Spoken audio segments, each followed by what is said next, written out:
Live! Saturday Live! Pakiayos natin mga kapitbahay ang ating mga orasan. Diyan sa Pilipinas ay ganap ng ika-10 ng gabi. Dito sa amin ay ganap ng ika-9 ng umaga. Diyan naman sa Japan alas 11, sa Sydney alauna. Kingdom of Saudi Arabia alas 5 ng hapon. Samantalang sa Hawaii alas 4 ng madaling araw. California alas 7 ng umaga. Sa Alaska alas 6 ng umaga. Samantalang dito naman sa mga nanonood sa atin, good morning!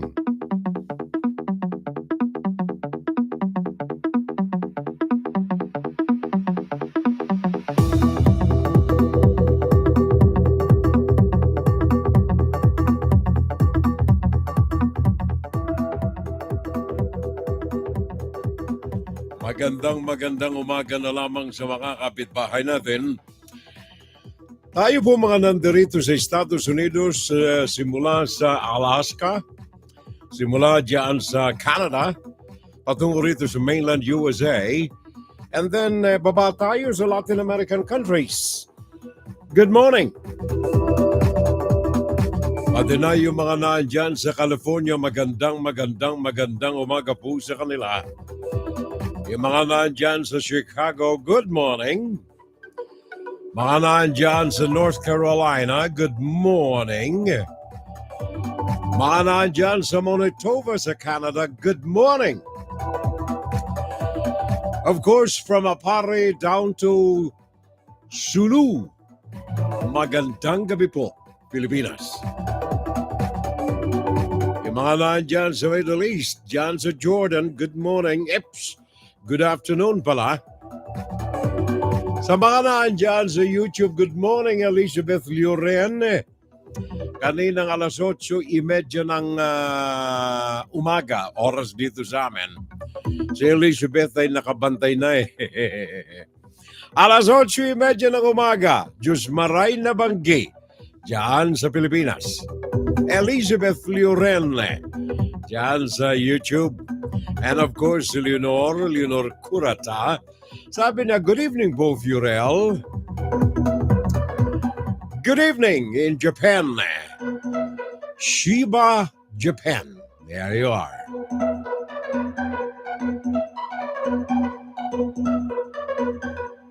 Ang inyo pong abang lingkod mga kapitbahay, Furel Salvo po lamang. 59 and a half years na naglilingkod sa mga kababayan natin. By April 27, 60 taon na ang tinatakbo natin. Parang Jundi, good morning. Good evening pala. Jundi T. Valencia, dyan sa Pinas. Hello SK, Viva Jesus. Same to you, partner. At saka si Maring Marilyn Villaluna, sabi niya, I'm happy watching. Happy watching. Beautiful, ano? Happy watching. Sabi ni Marlene Villaluna. And then si paring Jeff, itong magaling nating kasama lagi Paring Jeffrey Espinasiao, yes! God bless na lamang daw always, sabi niya. Thank you. Paki-shoutout na lamang sa lahat ng mga kasama natin sa kilusan kontra China, pare ko. Yun ang subject natin ngayong araw na ito. Sana yung grupo mo manguna rito, pare ko, paring Jeff. Jeffrey Espinasiao. Kilusan kontra China. From Lethbridge, Alberta sa Canada ang kumpare natin. Pag-usapan natin yan sapagat merong mga nasa payroll na nabulatlat tayo. Mga nasa payroll ng China. Naandyan sa gobyerno sa Pilipinas, mga naandyan sa media ng Pilipinas, mga vloggers ng Pilipinas. Second half ng ating Fun Saturday Live, paring Jeff. At saka si Marlene Villaluna, good afternoon, Furel. Naandyan siya sa Kuwait. And of course, ang pare natin, Kik Mendoza sa Naga. Diyos maray na banggi, Padre. Nasa Czech Republic. Bah, naglamyer na ang kababayan kong Bicolano. Ano yan, pare ko? Volunteer ka na rin dyan. Malapit ka na sa Ukraine malapit na sa Ukraine ang kaibigan ko. Nasa Czech Republic, si Kik Mendoza. At saka si Maring Leonor Curata, naandyan na siya sa YouTube, nandirito pa sa Facebook. At saka sabi niya, Dan Sharing, Furel, thank you. Maraming salamat sa lahat ng mga kaagapay natin. Thank you. And of course, sa ating mga umuusbong na bilang ng mga kasama sa ating Fun Saturday Live, maraming salamat po sa inyong pagtangkilik at maraming salamat sa paniniwala ninyo sa veracity, sa sincerity, sa pagtupad natin. Pinumpaan nating mga pangako nung tayo ay pumasok dito sa industriya ng communications. Thank you po sa lahat ng mga nagtitiwala sa atin. Kagaya nitong pagtitiwala ninyo sa lagay ng ating panahon. Lagay ng panahon, ha? Ang problema dyan forecasting yan. Nung araw ang forecasting natin, hindi masyadong sayad sa katotohanan, Maring Leonor Curata. Hindi sayad sa katotohanan. Yung forecasting natin nung araw, talagang batay sa salitang forecasting. Pagtaya, pagtansya ng panahon, titingala sa langit nung araw yung mga forecasters natin. Pag nakitang makulimlim ang panahon, tatakbo sa broadcaster. Yun ang gawa namin ng araw 1964 pakitingnan nga sa labas. Kasi yung Weather Bureau wala pang maayos na report Pakitingnan sa labas, makulimlim.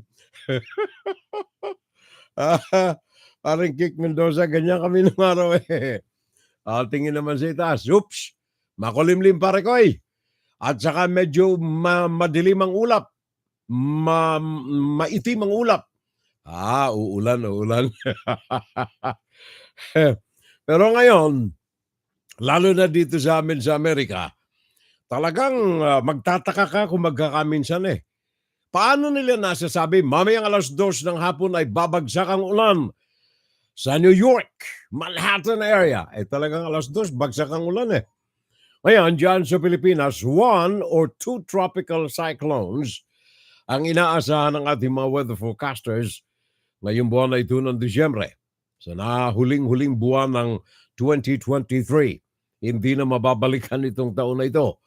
The Philippine Atmospheric, Geophysical and Astronomical Services Administration o PAGASA, dyan sa Mactan, ang nagtaya po ng ganitong uri ng prediction. Ayon sa kanila, ang normal na bilang ng mga bagyo sa bawat buwan ng taon na ito ay kanilang nakalkulo. And this month, itong buwan na ito ng Disyembre, sabi ng ating PAGASA, meron tayong inaasahan na dalawa pang sama ng panahon na maaaring tumama dyan sa bansa. Historical data ang kanilang pinagbabatayan dito. There's about 60 to 70% ng pagtaya nila ng lagay ng panahon ng tumatama. Ayon dyan sa report ng PAGASA sa loob ng Philippine Area of Responsibility.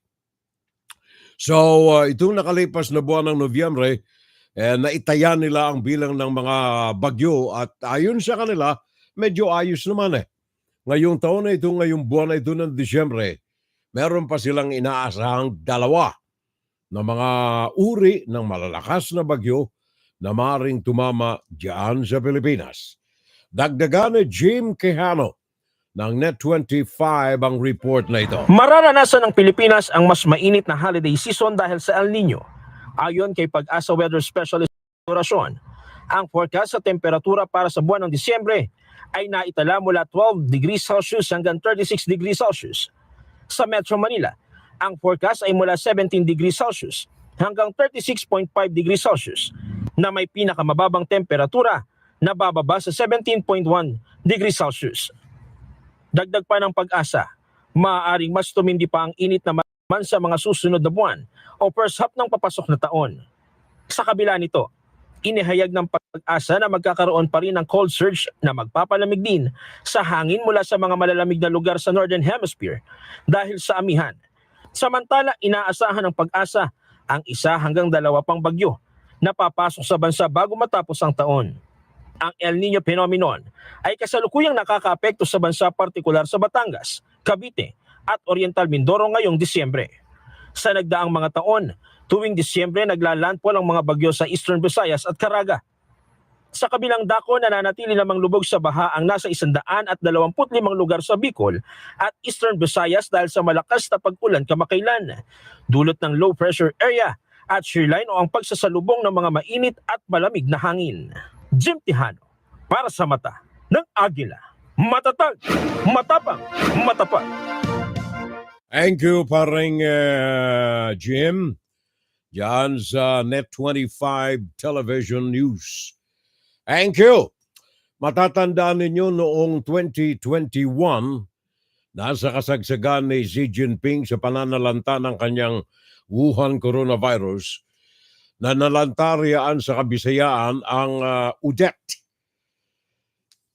Typhoon Odette. Yan ay Disyembre. Ngayon, sa mga sandaling ito, ang ating mga kababayan dyan sa Pinas, parang Raymond Aguirre, maray na banggi, Manoy, sabi niya. Paring Raymond Aguirre at saka Rhea Doroliat, Maricoy, dyan sa Pinas. Sabi niya, good evening na lamang, Fiorel. Paalala po lamang sa atin na mga naandyan sa Pinas, paring Jundi, at iba pang mga kasama natin riyan, paring Kik Mendoza. Wala pala si paring Kik sa Pinas. Nandoon siya sa sa Czech Republic. Ngayon, yung mga naandyan sa Pinas, mga kababayan, pinaalala ko po lamang, gawa ng ang pneumonia, ayon sa Department of Health, ay lumalaganap ngayon dyan sa bansa. Kaya sabi ng ating Health Assistant Secretary, Beverly Ho, kanyang binibigyan ng abiso ang mga mamamayan natin na lalo na yung mga may edad at saka yung mga bata, na kung maaari ay asikasuhin nating mabuti ang kanilang kalagayan, ang kanilang kalusugan, at kung kailangan ng mga bakuna ay magpabakuna tayo. Kung hindi man, sa mga paglakad-lakad natin sa mga matataong lugar, ugaliin na natin uli ang paggamit ng mga face masks. The Department of Health recorded 158,762 cases ng pneumonia. Yan ay simula lamang nitong taon na ito, January, hanggang ng nakalipas na buwan ng Oktubre. Ayon sa report ng Department of Health ay tumaas ng 46% ang bilang ng mga tinatamaan ng pneumonia. And then the same number of year, noong 2022 last year, ay umabot lamang ng 108,982 ang kaso ng pneumonia. So ayon nga dito sa Department of Health, 40% ang itinaas na mga kaso, 46% ang itinaas na mga kaso ng pneumonia ngayong 2023. Pakinggan si Fiorel Salvo tuwing Sabado dito sa FGS Web Radio para sa mga Pilipino. Kaya ingat na lamang tayo mga kababayan, ano? Ingat na lamang tayo, kaya pala hindi ko makita ang comment niya ate dito sa FB. Nag-uusap pala si paring Kik Mendoza at saka si Maring Leonor Correta. Nasa YouTube nanonood si Raymond Aguirre. Okay. Nasa YouTube siya pare ko eh. At saka si Rhea Doloriac, nandoon din siya. Si Elizabeth Lurin, nandoon din. Sabi kasi nila mas maganda raw yung quality ng ng audio natin at saka ng video doon sa YouTube. Yun ang mga sabi sa akin din eh. Good evening na lamang, Ray. At saka Miss Lioren. Nagkukumustahan na sila eh. Nagkukumustahan na ang ating mga kababayan eh. Masaya na. Gawa ng tinapyas na ang confidential fund, tuluyan na tinapyas. Yan ay opisyal na pahayag ng ating mga senador sa magitan mismo ni Senator Angara na siyang namuno rito sa pagdefensa sana ni kay Sara Duterte sa kanyang confidential fund na umaabot ng 650 milyon. Ngayon, siniguro na ng mga senador natin, hindi na maibabalik ang confidential at intelligence fund na tinapya ng Kongreso sa kanilang budget proposal na ipagkakaloob at pipirmahan para may angat na sa opisina ng presidente. Plano na rin na ipagbawal ang paggamit ng mga contingent funds na ito bilang pandagdag sa mga sikreto na mga pera na pinaghuhugutan ng ating mga civilian government offices kagaya ng opisina ni Sara Duterte. Di ba pwedeng imbestigahan ng maigi ito? Yung mga ganitong kaso na mga confidential at saka mga intelligence fund, hindi ba pwedeng imbestigahan natin ito? Nasa kamay ng presidente na lamang yan eh. Naiutos niya sa Kongreso at sa Senado na bumalangkas na mga pamamaraan upang sa ganun ay maliwanagan at mabago ang mga regulasyon, mga executive orders na ipinagbabawal ang disclosure ng mga contents ng expenses ng confidential at intelligence fund. Para malaman natin sino ba ang mga traitor sa taong bayan. Naghihikahus si Juan de la Cruz, si Maria Clara, sa kanyang paglalabada. Wala nang makain eh. Pagkatapos itong mga official natin, 650 million. Pare koy, puso mo. Puso sa bayan ko. Dapat ganyan eh. Ngayon, sabagat itong mga ito nagtatago dyan sa mga confidential at mga intelligence fund, hindi natin makalabit eh. May report dito si Harleen Delgado. Malabo nang maibalik ang mga tinanggal na confidential at intelligence funds sa CIF sa ilalim ng 2024 national budget. Sa pagtalakay ng Bicameral Conference Committee, sinabi ni Senate Committee on Finance Chairperson Senator Sonny Angara na nangunguna sa Senate contingent na inilipat na ang mga ito sa mga ahensya ng gobyerno na may kinalaman sa seguridad ng bansa. Tulad ng ginawa nila Chairman Zaldi sa House, ni-realign namin sa mga security agencies dahil we shared their view na doon talaga dapat sa mga intelligence gatherers and providers. Gayunman, pag-aaralan anyang maibalik ang bahagi ng confidential funds ng Department of Information and Communications Technology o DICT para mas mapalakas pa ang cybersecurity ng bansa. Sa budget deliberation sa plenaryo sa Senado, inilipat na sa iba't ibang cybersecurity programs ng DICT ang 280 million pesos sa hiling na 300 million pesos na confidential funds ng ahensya. Tayo as consumers, nagka-transact tayo online. Pag nawala yun, pilay tayo. Our economy will come to a halt. So I think the DICT is trying to appeal for, ibalik sana at least a portion of their confidential fund. Si Senator J.V. Ejercito, pabor na inilagay na lang bilang regular item sa budget ang confidential funds ng civilian agencies para mabantayan ang pinagamitan nito. Ang CIF kasi ang medyo ibang ang auditing accounting because it's buying information eh. So, di ba? So kaya nga minabuti natin na ilagay na lang sa MOE or sa line item. At least it will be more specific for what purpose as well. Ayon kay Senator Ejercito, inilipat sa pondo para sa pagpapagawa ng classrooms at school buildings ang hiniling na confidential funds ng DepEd. Sa kabuuan, nasa 9.8 billion pesos ang CIF sa ilalim ng panukalang pambansang pondo matapos ang ginawang paglilipat at pagtatapyas ng Senado at Kamara. Kasama na riyan ang 4.5 billion pesos sa CIF ng opisina ni Pangulong Ferdinand Marcos Jr. na hindi na ginalaw ng dalawang kapulungan ng Kongreso. Target ng komite na maaprubahan at ratipikahan ang pinal na bersyon ng pambansang pondo bago mag-adjourn ng sesyon ng Senado at Kamara sa December 16. Jorge Delgado, UNTV News and Rescue. Diyos ang aming sandigan, serbisyo publiko ang aming pinahahalagahan. Thank you very much. Maraming salamat, Harleen Delgado. Thank you.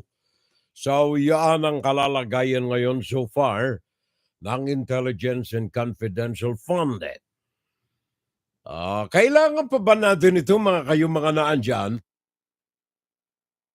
Kayo mga naandyan sa gobyerno, kailangan ba itong confidential at saka intelligence fund? Hindi naman kayo sangkot sa Armed Forces of the Philippines. Sa tanggapan ng presidente, naandyan na ako. Sa tanggapan ng ating Armed Forces of the Philippines, sa ISAF, Intelligence Service, naandyan na ako, kailangan niya anay.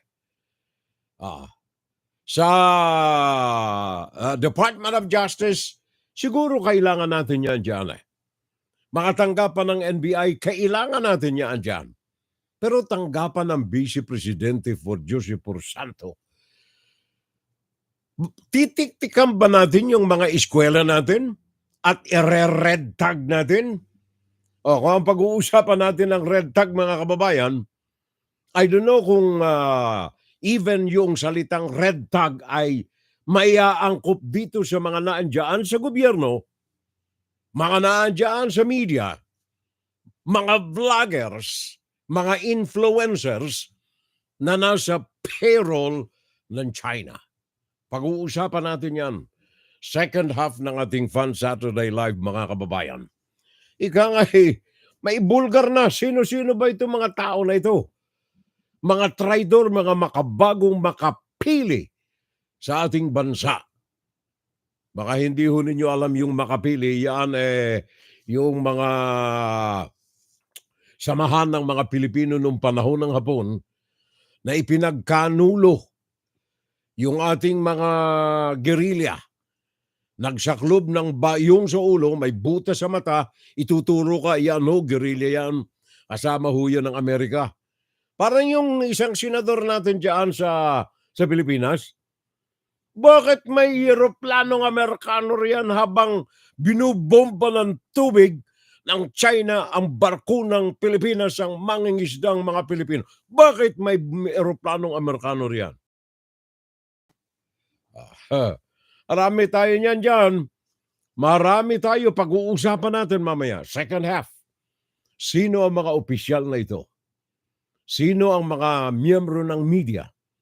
Sino ang mga vloggers, mga influencers na tumatanggap ng payola buhat sa Tinig ng Communist Party? Pilipino para sa Pilipino.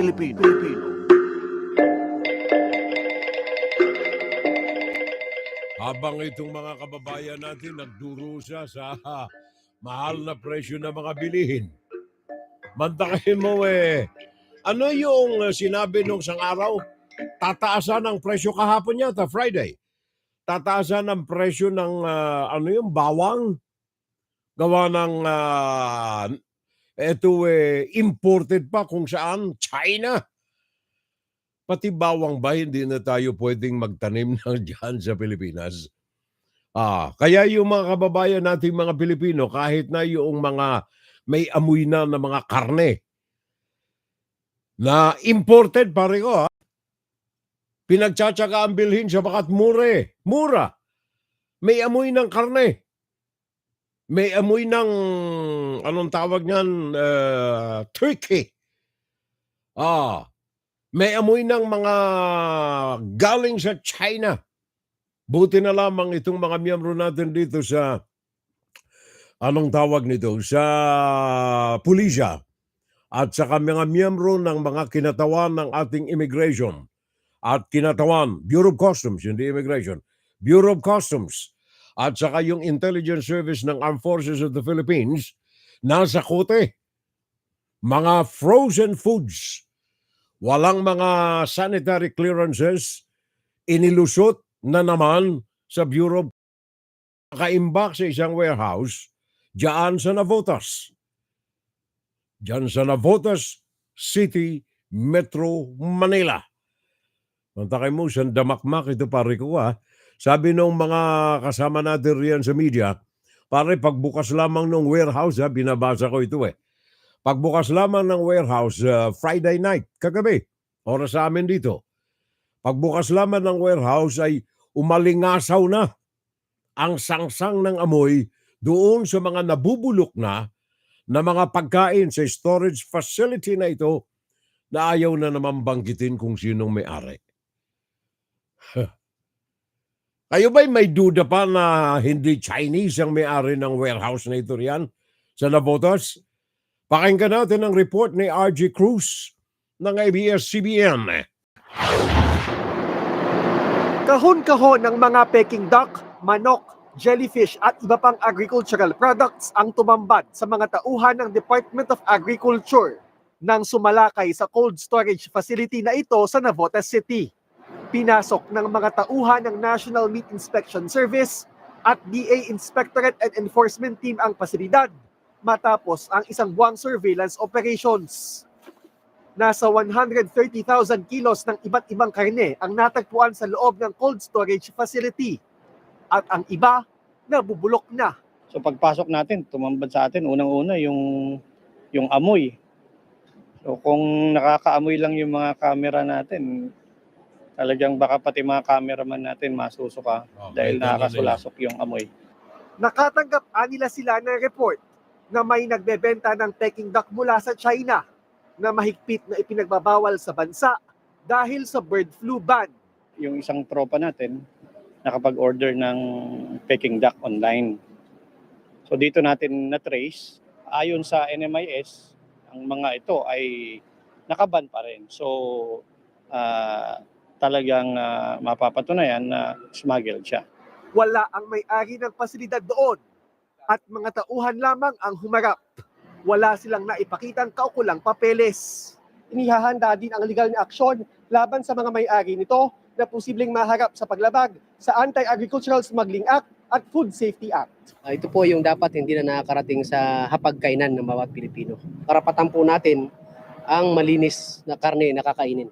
Tinatayang nasa 40 million pesos ang halaga ng nasabat ng mga karne. Ikinandado na ng LGU ang pasilidad. Jervis Manahan, ABS-CBN News. Si Jervis pala Akala ko si RG Jervis Manahan pare ko I'm sorry. Thank you very much, Jervis. Tingnan ninyo yan Buti na lamang nasa kote ng ating mga kinatawan ng otoridad natin riyan. Intelligence Service ng Armed Forces of the Philippines at iba pa. Department of Agriculture, Bureau of Customs. Salamat sa inyo. Gawa ng kung ito'y nakalusot, siguradong yung mga naghihirap nating mga kababayan, ang unang magiging mga biktima ng mga bulok na itong mga pagkain. Poultry, mga isda.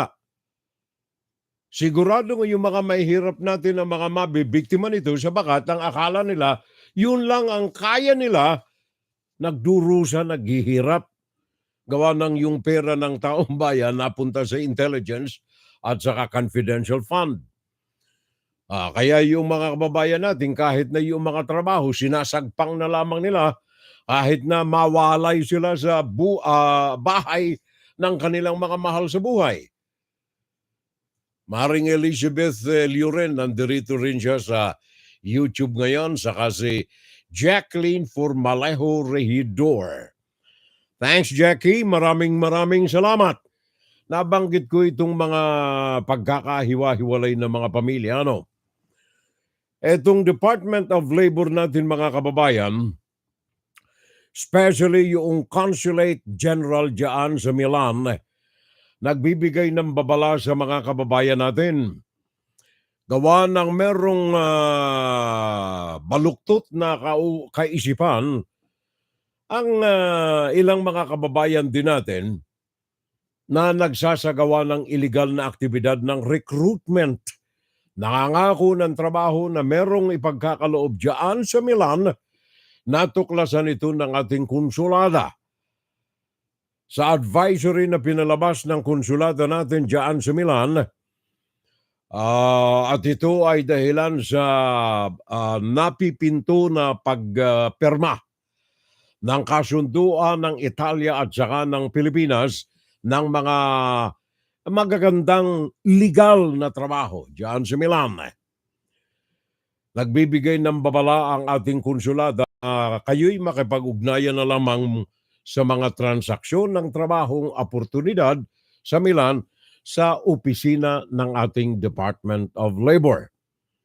Gaayon dito kay Consul El Mercato, galing sa amin yan Si journalist, ngayon ay Consul General El Mercato, siya ngayon ang namumuno ng ating konsulada riyan sa Milan.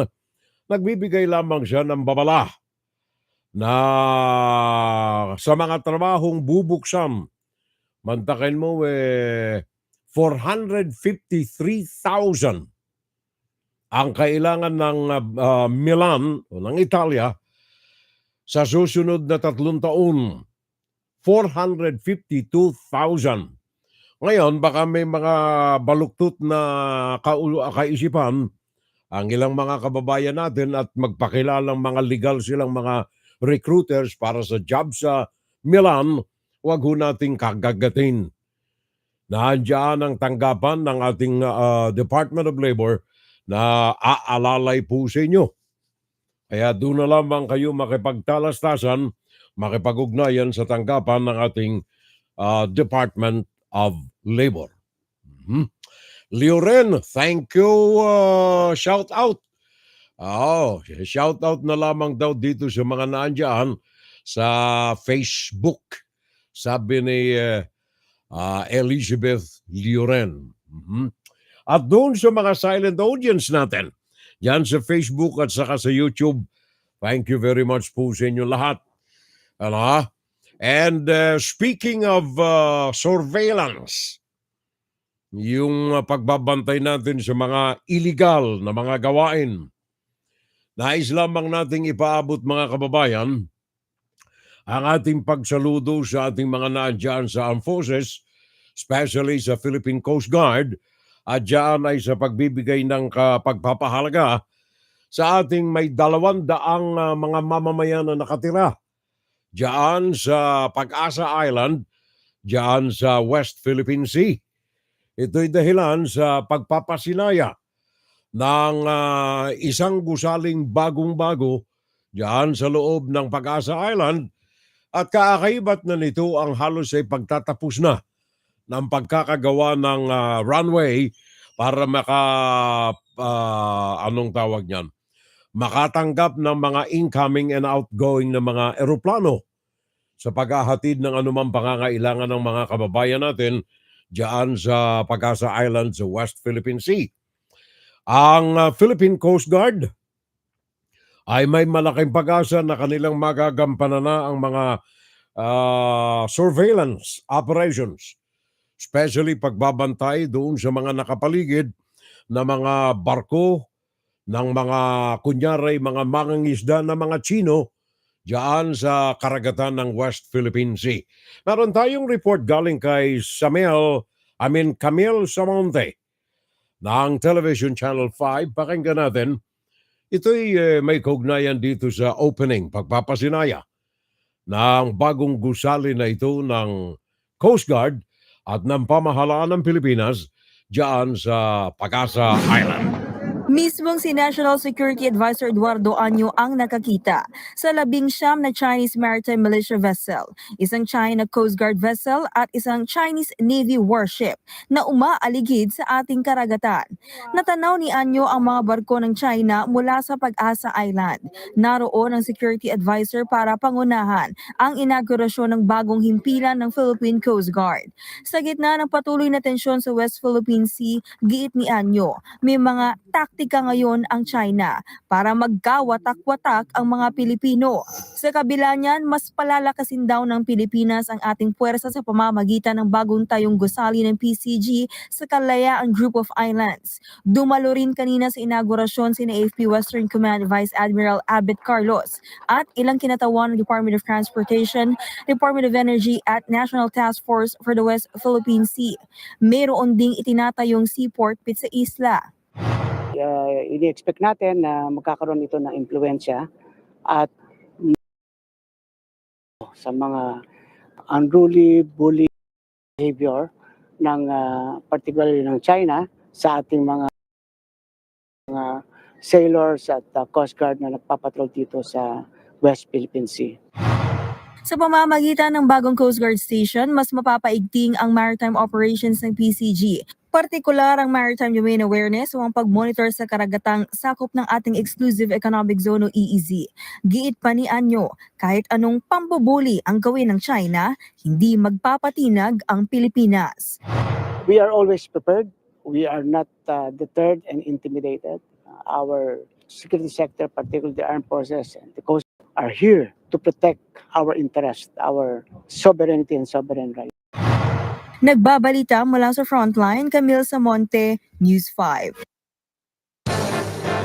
Pakinggan si Fiorel Salvo tuwing Sabado dito sa FGS Web Radio para sa mga Pilipino.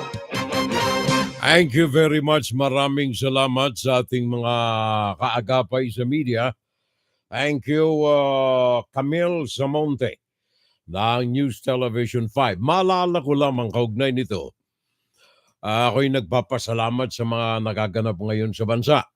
Especially sa mga pakikipag-ugnayan sa mga ibang bansa na nais na makipagtulungan sa atin sa Pilipinas na imapanatili ang kasarinlan, ang kalayaan at mapatingkad ang pagpapakilala natin sa mga bansang karatig natin na meron tayong mga teritoryo na kailangang pangalagaan.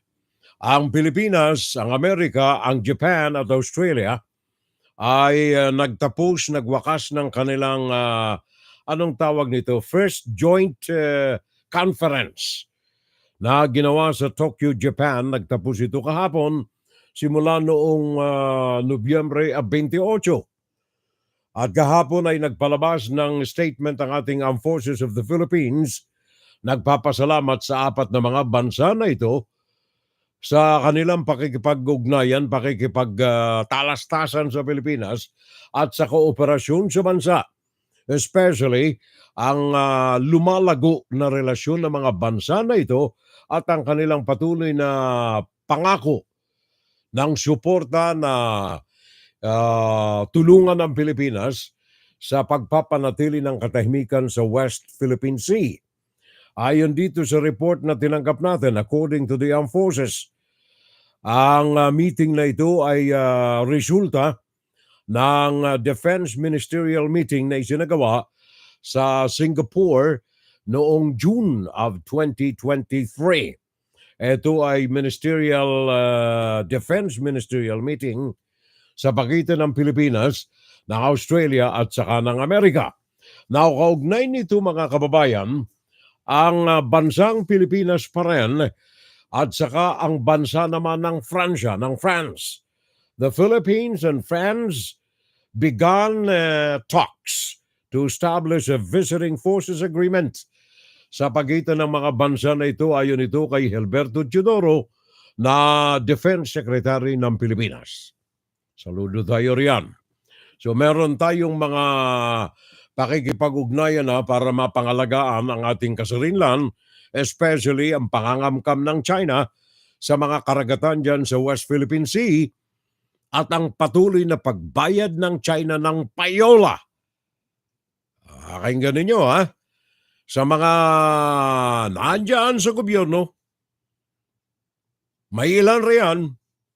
Mga nandyan sa media, may ilan riyan. Kung mababasa ninyo yung mga columns nila, makikilala ninyo kung sino yung mga nandyan sa social media, mga vloggers and influencers, Bubunyag natin ang mga pangalan na ngayon ito mga mamamaya. Ano ha? So ngayon, may mga bansa tayong mga katulong. Ang Pilipinas, nandiyan ang South Korea, nandiyan ang Australia, nandiyan ang Japan, nandiyan ang Amerika, and of course, ngayon ang France. Meron ng binabalangkas na kasunduan. In fact, sinimula na ang mga usapan, I should say, ang usapan sa pagitan ng France at saka ng Pilipinas ayon dito kay Defense Secretary Gilberto Teodoro Jr. Yan ang mga ginagawa ngayon ng ating mga nasa pamahalaan. Sabi ko na nga, maging illegitimate ang nakaupo ngayon sa pamahalaan sa Pilipinas, sa kasalukuyan tanggapin natin ang katotohanan na ang mga kautusan na ipinatutupad diyan ay galing sa mga nakaupo. Kaya lamang wag nating gawin ang manahimik na lamang. Sabi ko na nga sa mga broadcast nating mga nakalipas, if you see something, say something. Sabagat ito ang ating kalasag, ito ang ating sandata laban sa korupsyon diyan sa Pilipinas at mga salaula na namumuno sa ating pamahalaan. Ang UN Anti-Torture Subcommittee ay bibisita riyan sa Pilipinas din December 3 hanggang 14. Kung hindi ako nagkakamali, sabi ni Pareng Kik Mendoza. Yep, thank you Pareng Kiks. Maraming salamat. Yan ay kumpirmado. I'm not just definite also sa date, pero alam kong Monday, I think, ang simula ng usapan na ito dyan sa United Nations. Thank you, Pare Koy. Maraming salamat. At saka may kaugnayan pa rin dito sa ating mga OFWs at mga relationships ng Pilipinas sa ibang mga bansa. Ang inyong presidente riyan, legally or illegally in the position, dapat sana nandoon siya sa, anong tawag niyan, diyan sa Middle East, United Arab Emirates. Kaya lamang biglaan na lamang nandoon na sa airport yung mga delegasyon na maglalamyerda with the president. Biglang kinansilan ni Bongbong Marcos yung kanyang biyahe. Ito'y para dumalo sa 28th Conference ng Parties to the United Nations Framework Convention. Mag-uusap-usap sana tungkol dito sa mga climate changes at iba pa na mga kaalyadong mga usapin. Pakinggan natin Marlene Alcaide ng News Television 5. Nagtipon-tipon pa rin ang Filipino community sa Dubai kahit pa biglang kinanselan ni Pangulong Bongbong Marcos ang kanyang biyahe doon. Present sa meeting sa mga Pinoy ang delegasyon ng Pilipinas para sa 28th Conference of the Parties to the United Nations Framework Convention on Climate Change o COP28. Sa isang video message na lamang, binati ng Pangulo ang mga Pilipino sa Dubai. Kumusta na dyan mga kababayan sa Dubai? Salamat at kayo nakahanap ng oras para tayo sana dapat magsasama-sama. Kaso na nga lang, medyo malungkot kasi hindi tayo natuloy. Sa video message niya na rin ipinaliwanag kung bakit hindi siya nakadalo sa COP28. Alam naman ninyo, may mga bagay na kailangan agad na asikasuhin. Isa na doon, yung ating mga kababayan, mga kapwa-Pilipino natin na na-hostage. 17 sila.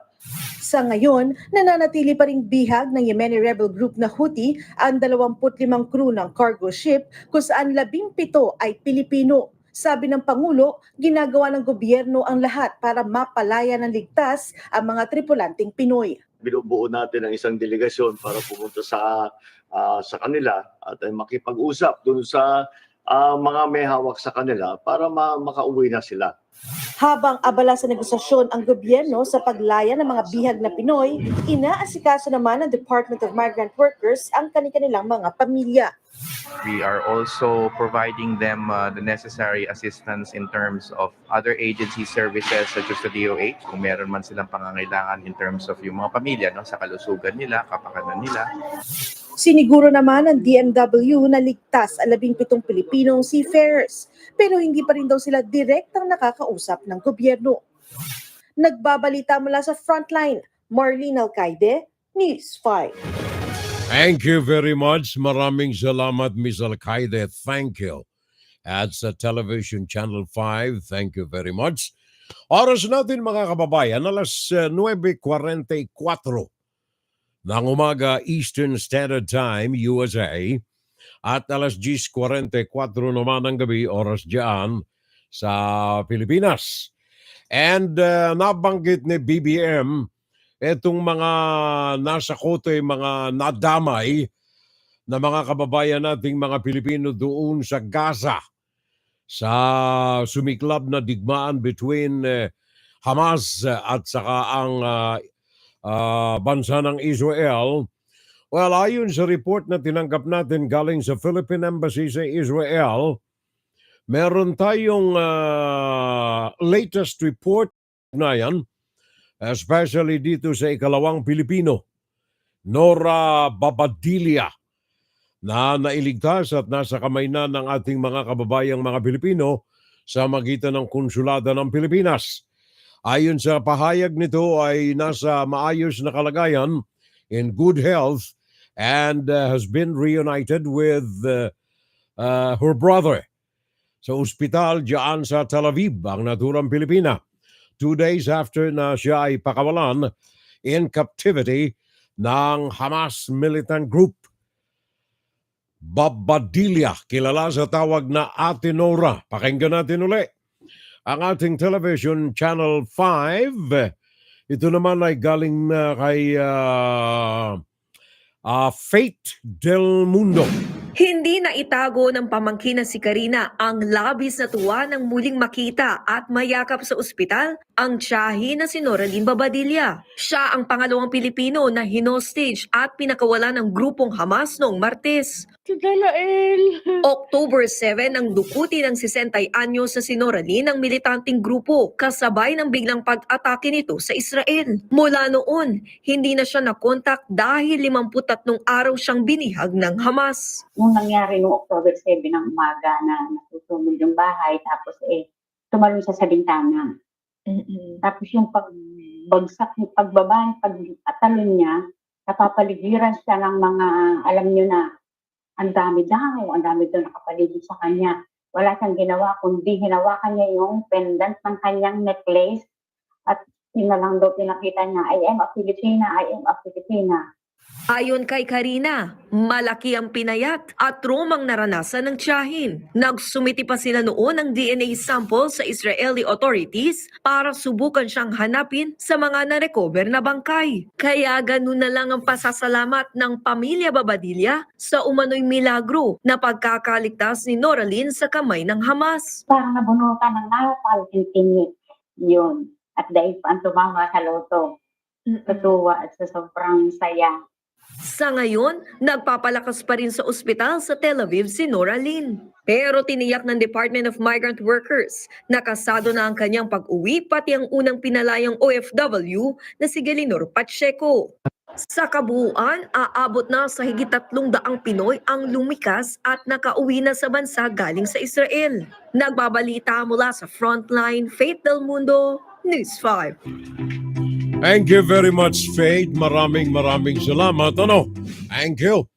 Well, ayon sa record na nakita natin dito, pang-apat, apat na ang mga Pilipinong napalaya ng Hamas simula ng kailan yun, Nobyembre 7, di ba? Nobyembre 7 noong magkaroon ng pagsiklab ng terorismo diyan sa Gaza, diyan sa Israel, dahilan sa mga terorista, militante na mga miyembro ng Hamas. Sana merong ayon sa pagkakaulat natin dito, meron na lamang na isa na hinahanap ngayon ng embahada natin ng konsulada ng Pilipinas diyan sa Israel among Filipinos on the record na naandyan na wala sa tala kung anong nangyari sa kanya. So binabantayan po natin riyan. At isa pang binabantayan natin, kagaya na mga nasabi ko nito mga nakalipas nating mga broadcasts, ang bantayan natin itong International Criminal Court. Sabagat magkakasalungat na ngayon ng mga sinasabi ng mga pro and anti-ICC sa loob ng pamahalaan natin. In fact, yung mga naandyan sa majority, yung koalisyon ni BBM, ang ilan dito ay medyo hindi na makapagsalita ng maayos kung ano ang paninindigan ng pamahalaang Pilipino sa issue na ito ng International Criminal Court. Merong maging si Guevara, dating Secretary of Justice, maging siya ay nagpahayag na, hindi naman natin pwedeng pigilan. Ngayon ay kasalukuyang Solicitor General, hindi naman natin pwedeng pigilan kung gugustuhin ng ICC na ituloy ang investigasyon. Ito'y taliwas sa mga naunang pahayag niya at iba pang mga anti-ICC sa loob ng pamahalaan ni Marcos. Ngayon ang sabi niya, libre, maluwag na pwedeng mag-imbestiga ang mga miyembro ng ICC diyan sa mga kasong nakabimbin kaugnay ng tukhang at tawagin na nating mass killings na nangyayari diyan sa nangyari sa panahon ni Duterte diyan sa Pilipinas. Oktubre 7, magaling talagang may bahay ko. Hindi ko maisip kung Oktubre o Nobyembre Pero alam ko nga 7, nag-research ang aking asawa. Oktubre 7 nang sumiklab ang pananalanta ng massacre ng Hamas diyan sa Israel. Now, balikan natin itong ICC. Maging itong Solicitor General sa kasalukuyan, Leonardo Guevara. Ngayon ay medyo kumbagay gigiwang-giwang yung kanyang bangka eh. Noong dati ang kanyang mga pahayag, definido, hindi pwede. Sabagat ito'y maaapakan ang karapatan ng bansang Pilipinas, ang pamahalaan ng Pilipinas, ang katarungan sa Pilipinas. Ngayon sabi ni Leonardo Guevara, hindi naman natin pwedeng pigilan na mag-imbestiga etong ICC. Kaya lamang, hindi sila pwedeng pumasok ng Pilipinas. Tingnan ninyo maigi ang sentensya. Pwedeng mag-imbestiga, pero hindi pwedeng pumasok sa Pilipinas. Ano bang klaseng retorika ito? Saan sila iimbestiga? Doon? Sa Amerika? Sabi ni Solicitor, there is no reason to bar representatives of the International Criminal Court from entering the country so long as they do not do anything illegal in the country, in the Philippines. Solicitor General. Pwede sila mag-imbestiga. Pwede nga silang pumunta rin sa Pilipinas. Pero hindi sila pwedeng pumunta. Pwedeng pumunta pero hindi sila pwedeng pumunta. Ngayon, sa panig ng mga tinatamaan ng pangamba, ng takot, dito sa maaring gawin ng International Criminal Court sa Pilipinas, nagkakanda kumahog na. Nagkakanda kumahog na si Bato de la Rosa, senador. Nagkakanda kumahog na. Kung ano-ano ng mga ipinagkakaloob na mga pahayag sa media, kung mapapansin ninyo ang kanyang body language na andyan ang takot sa kanya. And most especially, Bakit itong mga ito'y natatakot? Sabagat doon sa mga reports na iimbestigahan ng International Criminal Court ang mga pangalan ni na Bato de la Rosa, ni Bongo, and very especially Sara Duterte ay nabanggit doon ng kung ilan daang ulit na kailangang isailalim ng masusing pagsusuri. Etong Vice Presidente ninyo riyan sa kabila ng kanyang pahayag na nasa kamay ng Presidente ang desisyon sabagat siya ang humuhubog ng batas diyan sa Pilipinas. Sara Duterte yan. Pero nagpadala ito ng sulat. Hinihiling niya sa Department of Justice sa isang formal na communication from the Office of the Vice President to the Department of Justice not to cooperate in the International Criminal Court investigation of the bloody war on drugs during the administration of my father, Rodrigo Duterte. Formal. Sabagat meron ng apoy ang puwet nitong mga ito Hindi na mapakala Sabagat oras na ito ay matuloy ang investigasyon na ito, more often than not, ay nasa kalan ang mga katawan nitong tatlo na ito, Bongo, Bato de la Rosa, Vice President Sara Duterte. JC Cosico, News Television 5. Ex-President Duterte at sa mga alipores nitong sangkot sa drug war, harapin nyo ang libo-libong mga biktima ninyo. Yan ang matapang na hamon ni Gabriela Porteles Congressman Arlene Rosas kay dating Pangulong Rodrigo Duterte. Sa gitna ito ng diskusyon kung dapat bang tumulong ang ating gobyerno sa investigasyon ng International Criminal Court o ICC sa war on drugs ng nagdaang administrasyon. Sa tala ng Philippine National Police o PNP, 7,732 ang namatay sa drug war. Pero lumabas sa House hearing, mahigit 50 lang ang naisampang mga kaso.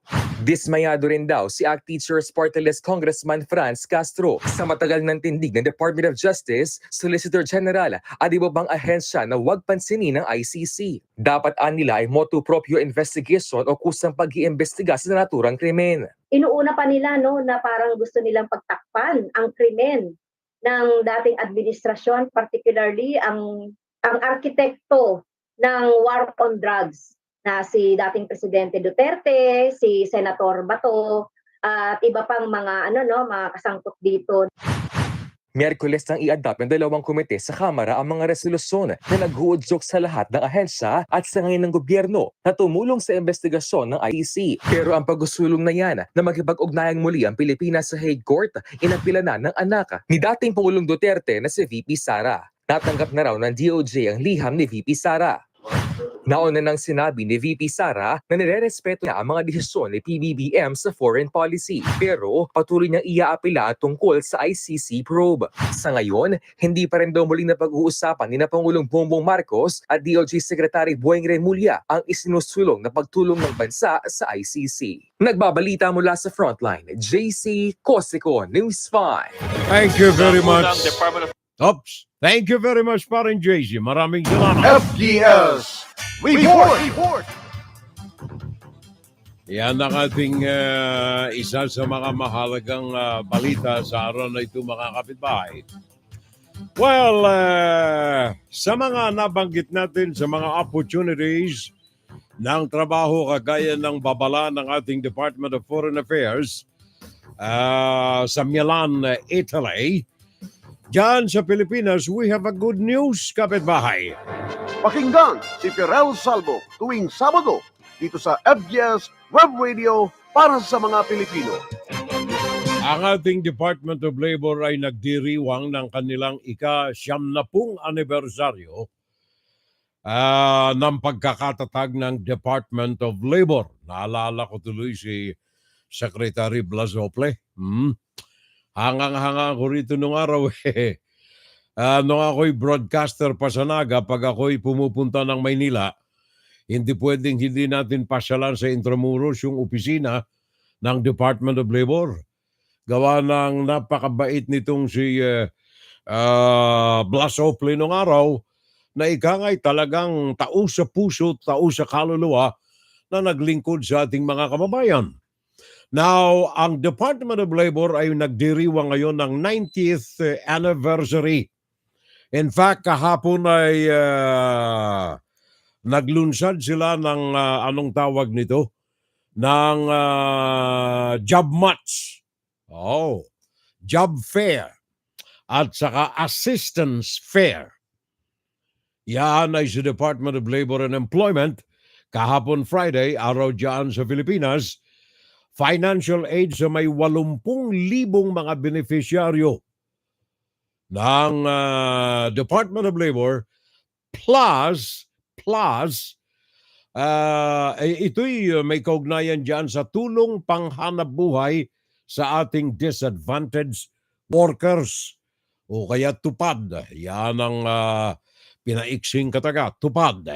Now, liban riyan, nagkaroon pa rin sila ng job fair. Yan ay upang tulungan yung mga naghahanap ng trabaho na magkalooban on the spot na mga legal na mga pagkakataong makapaghanap buhay. 40,000, 40,000 ang inilaan na trabaho. May ilan na mga nabigyan ng pag-asa sa kanilang final interview by Monday. May ilan naman na medyo sinawing palad na hindi napasama. Parang Sok Efren de Marano, pare ko happy watching, pare ko. Maraming salamat. Tahimik na nagmamasid sa atin si pareng Sok Efren de Marano. Diyan sa YouTube. Ano kaya ang problema ng pare ko? Tahimik siya Tahimik Tatapunan daw, sir, ni Duterte ng Granada pag kinuha siya ng ICC para sabay-sabay daw sila na mapunta sa impyerno. Tama ka, pare ko. Ano ito? Terorista lang ang galawan. Talagang may chemical imbalance ang ulo ni dating Presidente Rodrigo Duterte, sabi ni parang Kik Mendoza. Totoo yan, parang. Alam mo ba, mabanggit ko lang mapag-usapan na natin ito. Sandali, bago yung DOLA. Mapag-usapan lamang natin ito. Sa lahat ng mga, if you sum up, yung mga talumpati ni Rodrigo Duterte from the time na naging presidente siya or even way back nung siya ay alkalde sa Davao City. Always, merong bahid ng mga baril, pagpatay, patayin ko kayo, mga ganyan kayo, nagmumura pa. Anong tawag niyan? Yung liquidate, may termino siyang ginagamit na ganyan Tama ka, pare ko Yung ulo ni dating President Rodrigo Duterte, masyadong kriminal Ang ulo niya. Nandiyan yung mga pasabugin ko kayo, itukhang ko kayo. Meron siyang lingwahe, may termino siyang ginagamit na salitang kalsada. Kung gusto kang ikrik-krik. Tama yung obserbasyon mo, pare ko. Parang Kik Mendoza. I salute you for that. Ngayon, balikan natin itong DOLA. Merong mga opportunities, pakinggan ninyo ang detalye. Kahit hirap sa Madeline Villar Moratillo. Hindi ito naging hadlang kay John Luel para magpunta sa job fair ng Department of Labor. Net 25 Television Philippines. Din ang pinag-applyan niya, nagbabaka sakaling makuha ang pangarap niyang trabaho. Target ng trabaho ko po sana, makapasok bilang promodizer o kaya merchandising. Kasi po, dream job po kasi yun. Kahit pa paano may mga bago naman sa buhay ko. Hindi man siya hired on the spot kanina, hindi siya nawawala ng pag-asa.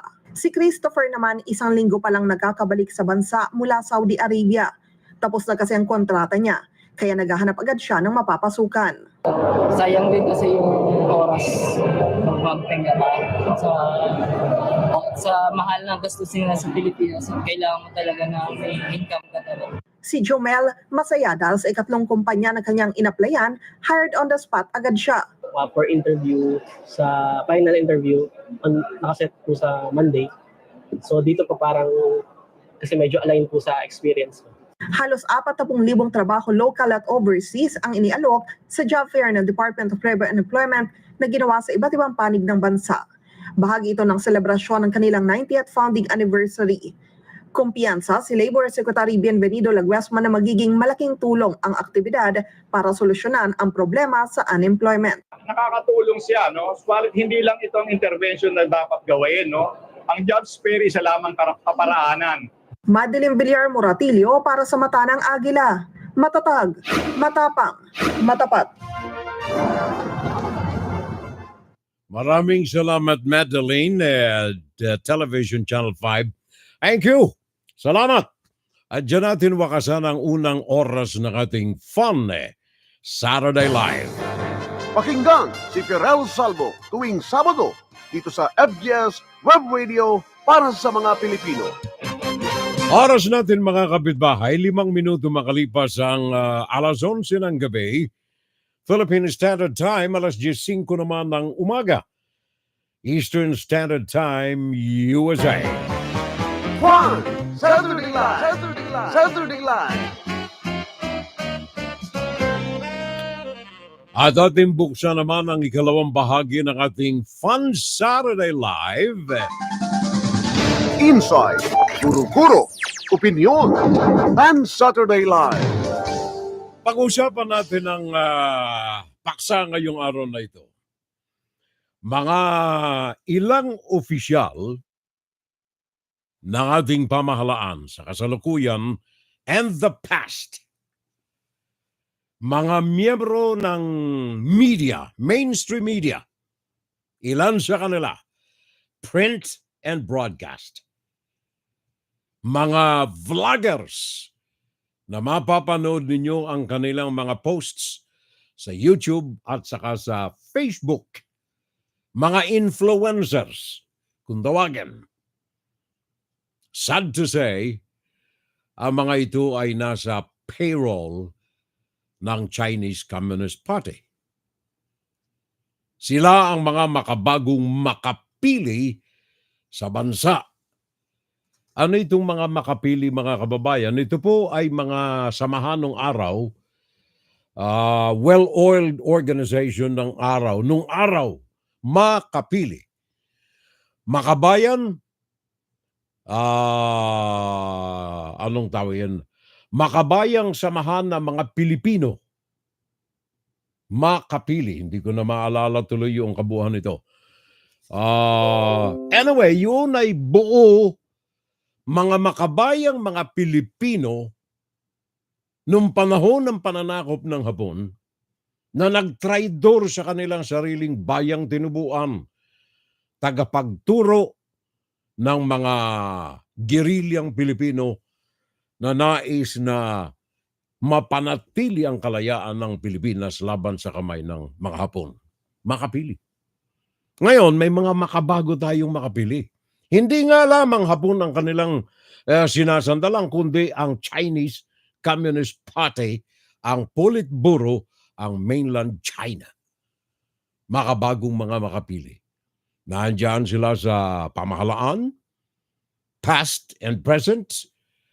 Nandiyan sila sa media, print and broadcast.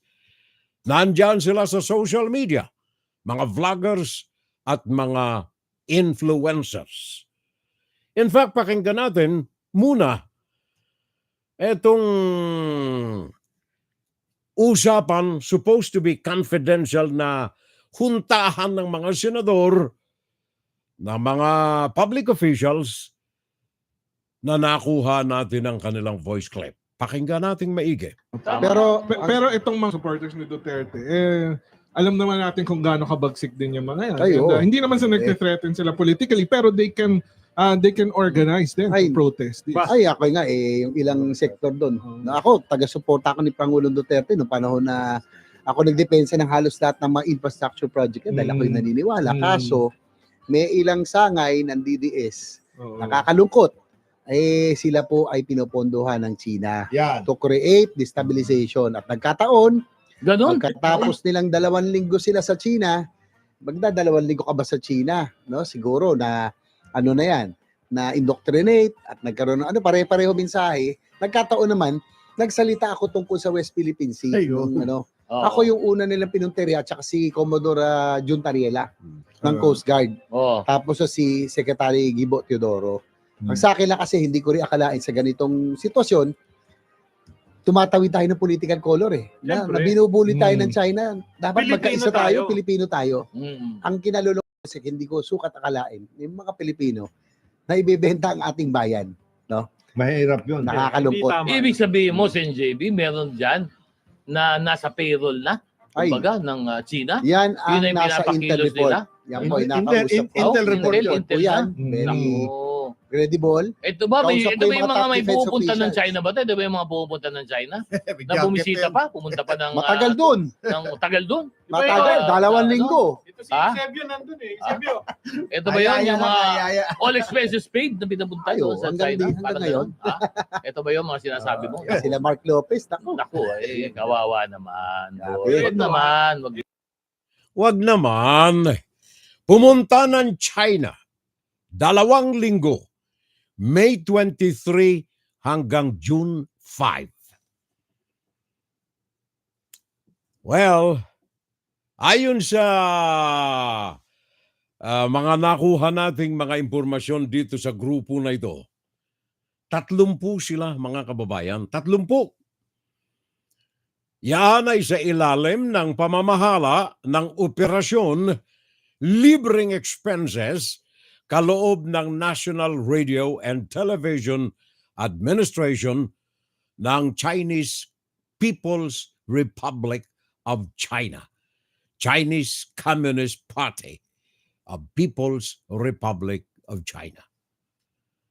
Yan ay ngayong taon lamang na ito, May 23 hanggang June 5, 2023. 2 linggo sila sa Beijing at saka sa Nanning. By the way, ang Nanning ay sister city ng Davao City. Pinapatiuna ko na. Ilagay na ninyo sa inyong mga notebooks ang mga babanggitin natin dito. Sa bakatang mga ito ay mga kumpirmado. Ang mga ito ay mga hindi bulong-bulungan. Ang mga ito ay dokumentado. Research and Training Institute ang namumunong sangay ng Chinese Communist Party sa ilalim ng National Radio and Television Administration. Ito po ay public institution ng China, ng Communist China. And mind you, itong RTA, binuo ito noong, ang pangalan mismo na ito, NRTA, National Radio and Television Administration. Ito ay bagong pangalan sa isang lumang sangay ng propaganda department ng Chinese Communist Party. Before the two, merong ibang pangalan ito. Ang National Radio and Television Administration, itinatag lamang ito noong 2018. At ang kanilang panakipbutas dito, ang kanilang gayuma, ay para bigyan ng training, ng kaalaman, modernong pamamaraan ng mga nasa mainstream media, ng mga nasa China, upang umagapay, umalalay sa mga bagong telekomunikasyon sistema nito. Kaya sila ay sa magitan ng kanilang direktor, Yan Mi. Direktor ito ng International Cooperation Department. Yan Mi, ng Chinese Communist Party. Sila ang mga links. 2023. Kunyari, may mga topic, pero yung ba namang seminar na ito, 2 linggo, araw-araw kayo nasa classroom? Hindi libre. Meron silang libreng mga function, mga dinner, mga sosyalan, mga sayawan, at kung ano-ano pa. Libre lahat. Sa isang 5-star hotel dyan sa China, sa Nanning, at saka sa Beijing. Well, ang purpose ng China, ipakilala ang kultura ng China. Ipakilala ang mga magagandang mga bagay tungkol sa China. Bakit ang mga medyang ito ay naandyan? Kung kultura ng China, 2 linggo? Sabi nga ng pahayag nitong si Yan Mei, sabi niya sa mga Pilipino ito, nung nandoon, hindi ko lang may ere yung kanyang mga winika sapagat Chinese Mandarin Sabi niya sa Ingles, I hope that this activity will serve such an opportunity to deepen our friendship and help participants get a better understanding of China. Pakinggan ninyo, better understanding of China so that we can be able to seek more cooperation and opportunities in the future. Address sa mga galing na delegasyon sa Pilipinas. 30 sila. 2 linggo, 30. Sino-sino yung mga nandoon? Tsa-tsa-tsyang! Sandali Meron ba tayong fanfare dyan? Sino-sino yung mga nandoon? Public service. Sino-sinong mga nandoon sa meeting na ito, 2 linggo doon sa mainland China, noong petsa nga? May 23 hanggang June 5. Of course, mga tauhan ni Duterte. Of course, mga nabibilang sa kanya mga vloggers at media practitioners. Of course, sila yung mga may payola galing sa Malacanang at the time sa magitan ng PCOO. Mr. Antanar. Of course, sila yung mga nakapwesto na nais mag-organisa sana ng Malacanang Press Corps. Kaya lamang ito ay na-abort, nawasak ni BBM nang tanggalin niya sa pwesto ang mga ito. Sino ang mga ito? Rose Beatrix Cruz Angeles. Natatandaan ninyo ang pangalan? Siya ang leader ng mga vloggers, mga influencers at legal consultant ni BBM. Ni Duterte. Rose Beatrix Cruz Angeles. Isa sa 30 na nandoon sa Beijing, sa Nanning, sa China, May 25, May 23 hanggang June 3 of this year. Sino pa? Well, of course, galing din sa gobyerno. Philippine Broadcasting Service, PBS. Deputy Director. Dati. Sino ito? General Carlo Jose Magno Villio. And then, sino pa? Sports writer, mainstream media, newspaper, Almario Marion Jr. Almario Marion Jr. Almario Marlon Jr. Bernardino. Sino pa? Freelance journalist. Pero nababasa ninyo ang kanyang mga write-up sa mga periodiko. J. Joy Lopez. J. Joy Lopez. At sino yung nabanggit ni JV Ejercito sa kanyang tape? Blogger, writer, Mark Anthony Lopez. Mark Anthony Lopez. Sino pa? By the way, lahat ng mga ito, mga Duterte fan, mga Duterte boys ito and girls, Sino pa? Online influencer, makikita ninyo ang kanyang mga vlog sa YouTube. Shaira Francisco. Pia Consuelo Antonina Morato. Ito ay government official ito, dyan sa Quezon City. Pia Consuelo Antonio Morato. Sino ba? Attorney George Ahmed Paglinawan. Alex Anglao Destor. Sino sila? Galing sa opisina ni Sara Duterte ito Sara Duterte itong mga ito Alex ang Laudestor. Sino pa? Nakaw, periodista. Marie Joselle Badilla, Philippine Daily Inquirer. And of course, hindi mawawala ang galing sa Mindanao, Davao, sister city ng Nanning City ng mainland China. Sino sila? Sa galing sa gobyerno, information officer ng Davao City at saka si Hesia Ann Opiana. Information officer yan dyan sa Davao City. At saka Ian Ray Garcia ng Mindanao Times.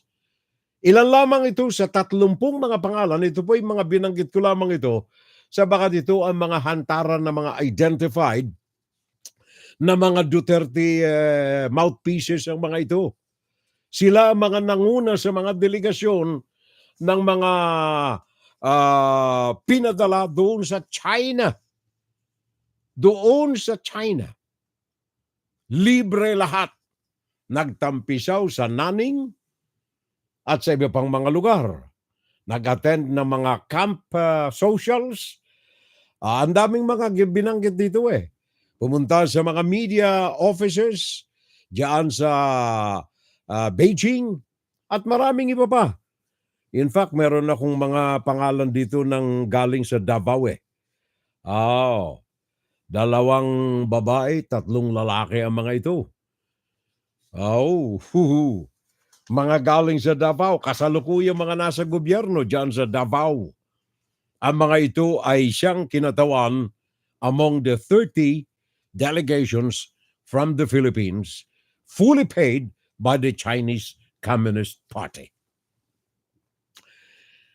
Ito pong mga ito ay ilan lamang sa mga pangalan ng mga tao sa ilalim ng bandila ng mga vloggers, influencers, na nasa payroll naman ni Mr. Rodrigo Duterte nung kanyang kapanahunan. Naalala ninyo Mike Acevedo Lopez, Franco Mabanta, Franz Gerard Reyes Imperial, Mocha Uzon, Sasa Sot,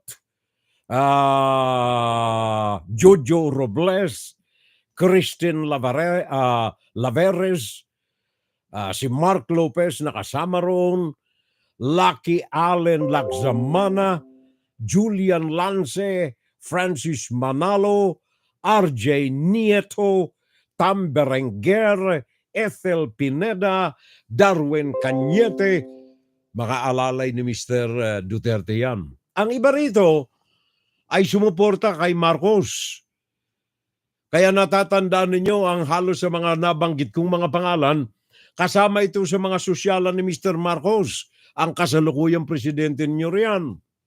Ang mga nabanggit kong ito na mga 18 pangalan, 17, ay mga nasa pag-alalay kay Marcos. Kaya lamang, nung mawala si Trixie Cruz Angeles, nung sinipa si Mr. Gutierrez bilang executive secretary, nagpulasa ng mga ito. Ang iba rito ay bumabanat na ng husto kay BBM. Like for example, itong si Sasot. Naalala ninyo yung, sandali naalala ninyo yung usapan na ito? Pakinggan ninyo sandali. Sige, message mo naman doon sa mga hindi nabudol. Well, yung mga hindi nabudol, I'm pretty sure pinagtatawanan nyo kami ngayon. Kahit na ninyo. Hindi naman. Alam mo yan ang isang bagay na meron kami. We welcome. Kasi lahat naman tayo nagkakamali Tsaka minsan, nabula tayo Aminado naman tayo nabula. Kaya nga nabudol Ginusto mo ba budol? Ayan. Yan ay sinasasot at saka anong pangalan ng isa. Sila ay mga Duterte boys, girls, na sumama sa kampo dual Duterte at saka Marcos. Nung sipain sa pwesto si Gutierrez at saka itong si Trixie Cruz Angeles, yan kaya nabudol sila. Well, of course, hanggang ngayon, meron pang nasa mouthpiece tayo riyan na madalas namang kasama ni Rodrigo Duterte at saka ni Mr. Kibuloy sa kanilang SMNI. Sino ito? Ito yung hunyango. Hunyango. Na kung saan napadapo ang kulay ng kanyang katawan, kakulay na ng kanyang dinapuan. Ang sinasabi nung araw, human rights lawyer. Human rights lawyer. Yung pala, hunyango. Sino to? Ang abogadong si Harry Roque. Pakinggan ninyo mga sinasabi niya ngayon. At ikumpara niyo sa mga sinasabi niya nung araw. Pabago-bago, iba-ibang klase ng mga pahayag ang mapapakinggan ninyo dito kay Attorney Harry Roque. Ay ba? Pero alam niyo mga kababayan, ito yung napag-uusapan natin. Ito pong bayaran ng Chinese Communist Party sa pamamagitan nitong NRTA, ang National Radio and Television Administration. Actually, hindi ho lamang ito ngayon nangyari. Ayan ang katotohanan riyan eh. Ngayon lamang nabunyag ito, ngayon lamang ito pinag-usapan, sapagat iba ang administrasyon na ngayon, si Marcos na. At si Marcos ay bumabanat laban sa komunistang China dahilan sa hindi pagkakasunduan sa mga claims diyan sa West Philippine Sea. Hantaran ngayon si Ferdinand Marcos Jr. na humihingi ng alalay sa klolo sa mga bansa kagaya ng Australia, ng South Korea, ng Japan, ng United States sa pamumuno nito. At ngayon ay ang France umaalalay sa Pilipinas, kagaya ng naibalita ko sa inyo kanina. Maraming mga bansa. In fact, ang India, tahimik lamang, pero ang ito ay nakaalalay sa Pilipinas. Ang Vietnam, tahimik lamang, sabagat may claim din sila dyan sa West Philippine Sea, pero nakaalalay sa Pilipinas laban sa China. Ngayon lamang nabunyag ito. Ngayon lamang pinag-usapan ang mga delegasyon na itong mga Pilipino na binabayaran dyan sa mainland China. Ito po ay ginawa ni Duterte ever since na siya'y naupo sa pwesto. Etong NRTA, National Radio and Television Administration, na ipinanganak noong 2018, ay may iba ng pangalan ito. Prior to that, nung naupo si Duterte, meron ng koneksyon kaagad ito diyan sa Pilipinas, even at the time na siya ay alkalde sa Davao City. Kaya nga ba yung kanyang anak at sila, yung mga magkakapatid, nagtayo ng konsulada ng opisina ng China diyan sa Davao. At ang naning ay ginawa nilang sister city. Parang diyan sa Lawag. Mga Marcoses nung araw, Imelda Marcos, at saka si Senator Marcos, sa prading na mga ito, nagtayo rin ng konsulada ang China sa Lawag City, Marcos Country. Yun ang dalawang mga leaders ninyo diyan sa bansa. Ngayon, kagaya ng nasabi ko kanina, ito pong National Radio and Television Administration, actually, hindi lamang ngayon ito may binabayaran diyan sa Pilipinas. In fact, nung ito ay ipinanganak noong 2018, ang unang-una na delegasyon ng Pilipinas, 30 rin.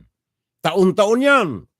Tuwing buwan ng Mayo, ang China kumukuha ng 30 mga nasa media, radio, television, YouTube, Facebook. Kinukuha nila, libre lahat. 5-star hotel sa China. Bahala kayo kung anong gusto niyo. May pocket money pa kayo. 2018. May 18, 2018. 2 linggo rin. Filipino media officials and prominent journalists tinangay ng eroplano papunta ng China. Mayo 18,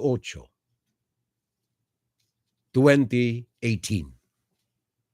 Sumunod dyan, 2019. At sino uli yung mga tao na ito na galing dyan sa Pilipinas? By the way, may dagdag ko ang isa lamang na panawagan na nakapublish, gawa ng lahat ng mga pinag-usapan riyan, hindi pwede ninyong ilabas ng walang permiso ang National Radio and Television Administration. Ang mga pakiusap, huwag kayong babanggit ng anuman na ikasisira sa imahe ng China. Huwag kayong babanggit ng anumang bagay na ikasisira ng image ng China. At kung merong babatiko sa China, trabaho ninyo na i-defensa ito to the extent na murahin ninyo ang mga taong ito na nagpapalabas ng balita laban sa komunistang China. Yun, simple. Simple ang panawagan. Dalawa lamang yan. 2018. China providing the Philippines a free trip to China under the National Radio and Television Administration. So, May 2018, ito ang simula na nagpadala ang Pilipinas ng mga kinatawan sa mainland China. Philippine News Agency. Antakay mo yan. PNA mismo nagpadala ng kinatawan sa China. In fact, ilang mga kasama ko nung araw sa Philippine National Press Association of the Philippines, may mga kinatawan na pumunta ng China at that time, 2018. Isa riyan, very close na kaibigan ko. Nung bumalik, tuwan-tuwa siya. Kaya lamang may abiso siya sa akin nung araw nung bumalik siya. 2018 yan, ha? Sabi niya, pare koy, maraming mata at maraming mga tape recorder ang mga kasama natin sa media. Huwag kang masyadong babanat sa China. May 2018. National News and Information Bureau, Philippine News Agency, People's Television, Philippine Information Agency, Presidential Communications Operations Office. Sila ang mga may kinatawan doon. 2018. Ano ang sabi ni Secretary Martin Andanar? Ano ang sabi niya? Pagkatapos ng unang contingent na ito ng mga Filipinong media men na pumunta ng China noong Mayo of 2018. Sabi niya sa wikang Ingles, I assure you, you will learn. I myself impressed with what they have. Kung anong meron sila, whatever they have, buy in as much as you can. Buy in. Kung literal na translation, may lagay ito eh. Presidential Communications Secretary Martin Aldanar. Sino ang mga kasama rito? Again? Well, unang-una dyan, mga halos galing sa administrasyon ni Mr. Rodrigo Duterte. Mga top brass ng Philippine News Agency. Mga top brass ng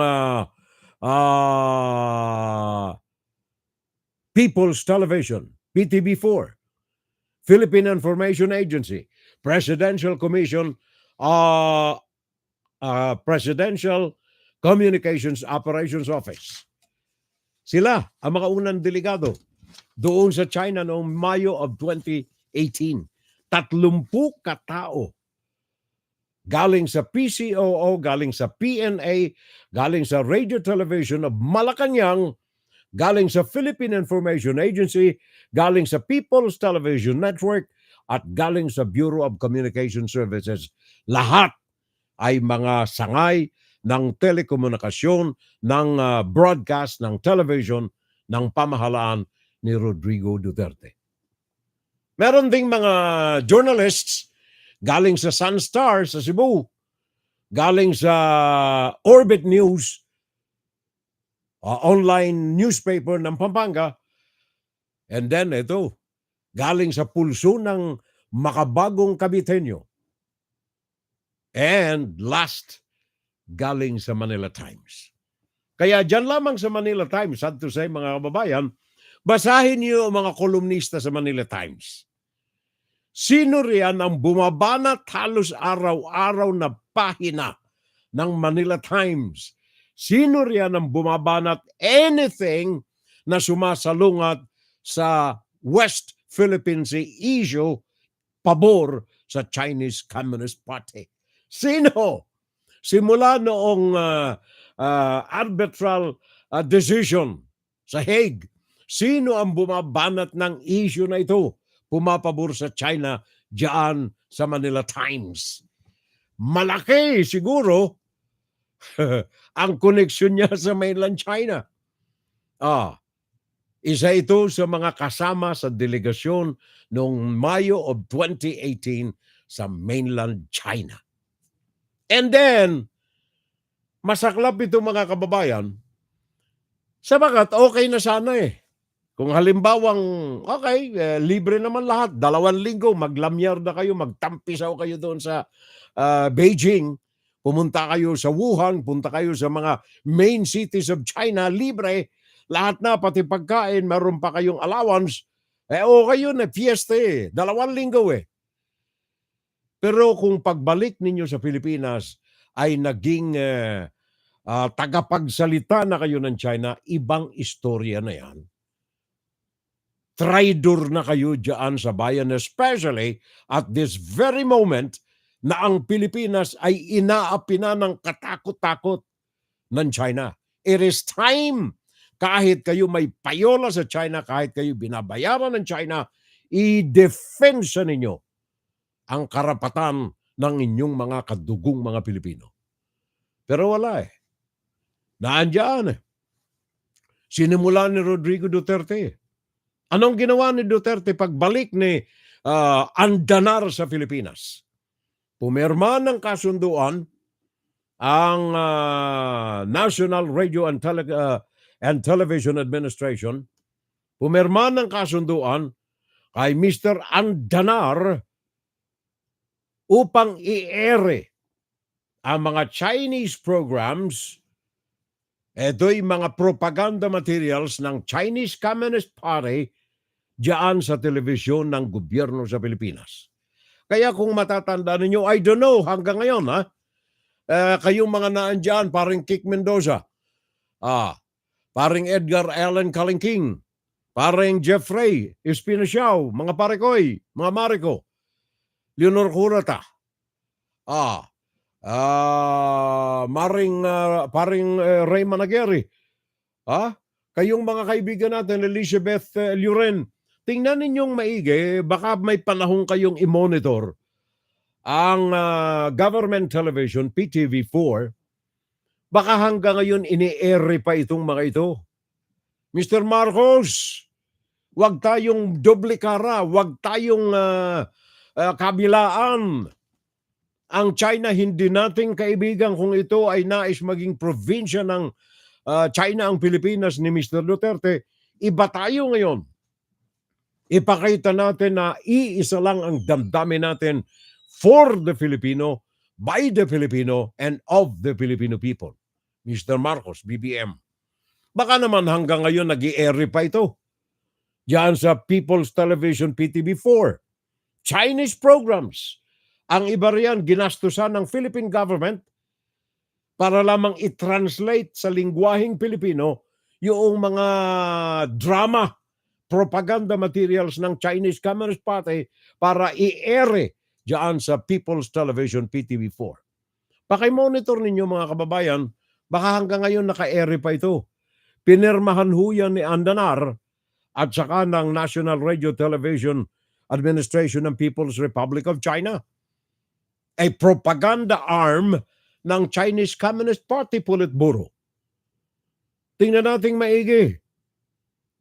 Sapagat isa lamang ang adhikain nito, ito'y propaganda, i-indoctrinate ang utak ng mga Pilipino. Dalawa lamang ang bagay na ipinaiiral riyan. Propaganda ng Chinese Communist Party o kaya pagbatiko sa sinuman, even to the extent of using vulgar words. Nandoon yan sa kanilang mga materials. Even to the extent of using vulgar words or destroying the character ng mga tao na masasalungat sa Chinese Communist Party. Maliwanag yan. To report positively China and the Chinese Communist Party. The Chinese government propaganda and censorship efforts appear to be relatively effective at improving or retaining a positive image of China, and for Xi Jinping personally, yan ang image na sinusurvey ng China among the developing world including Philippines. In fact, very special ang Pilipinas, mga kababayan, sa kampanya na ito ng China diyan sa bansa. Very special ang Pilipinas. Bakit? Dahilan sa issue ng West Philippine Sea. Kaya mahalaga ang Pilipinas sa kanila. Ngayon, sino itong mga delegado na ito doon sa 2018? Presidential Communications Operations Office, headed by Secretary Martin Andanare, with 30 selected delegations. Nabanggit ko na yung mga pangalan ng mga ito. Ano ang kanilang programa sa Pilipinas? Dream World Made in China, a propaganda material. Yan, naandyan ho sa Pilipinas yan, mga kababayan. Kaya baka kayo ay naandyan, nanonood sa atin, baka pwedeng tingnan ninyong maigi. Naka-airy pa ba ito diyan sa Pilipinas ngayon? Sumunod na taon, May 18 again, 2019 naman. Sabi ko na sa inyo talagang maximum ang propaganda campaign ng China sa Pilipinas sa ilalim ng leadership ni Mr. Rodrigo Duterte. 2019. Pangalawang taon, ang Pilipinas muling nagpadala sa China ng 30 delegasyon. Mayo 18, 2019, 1 year after ng unang delegasyon ni Martin Andanar. Ikalawang taon, kasama uli si Martin. Pwede bang mawala si Mr. Martin Andanar? Siya ang head ng PCOO Beijing.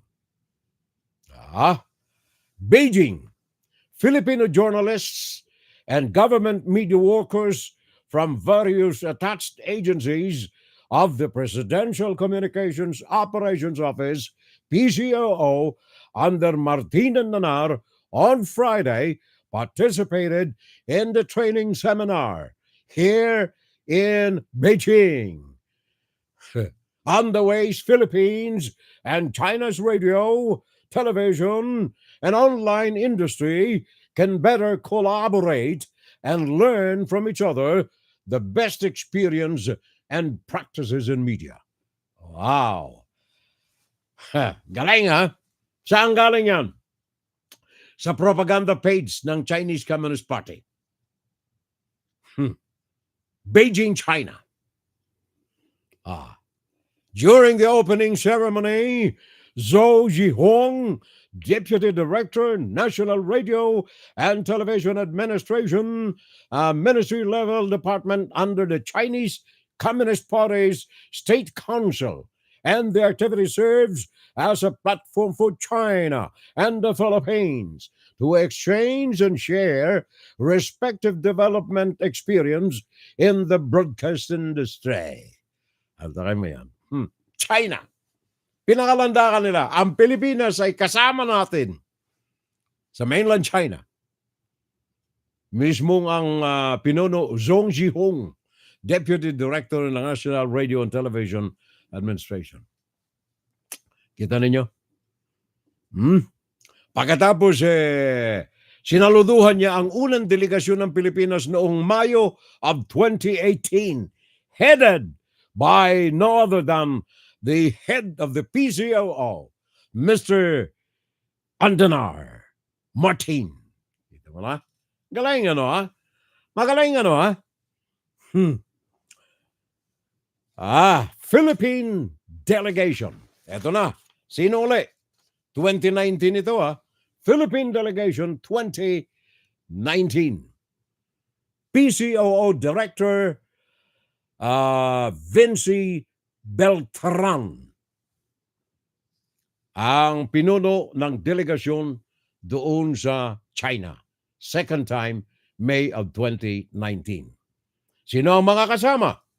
Mga attached agencies pa rin ng gobyerno under President Rodrigo Duterte. The Philippine News Agency, Radio Television of Malacanang, under President Rodrigo Duterte. Philippine Information Agency, People's Television Network Incorporated of Government of the Philippines, and the Bureau of Communication Services. 30 kataong delegasyon. Well, of course, hindi mawawala. Mga delegasyon galing sa Davao at saka Cebu. Sunstar of Cebu. And then Orbit News ng Pampanga. Again, Manila Times. At saka Pulso ng Makabagong Kabitenyo.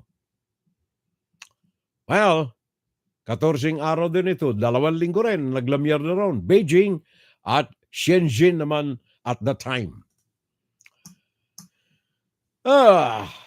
Taon-taon, naputol lamang itong pagpapadala ng Pilipinas ng delegasyon diyan sa China sa indoctrination process nila noong sumiklab ang Wuhan coronavirus 2020. Kaya nawala. 2020, 2021, wala.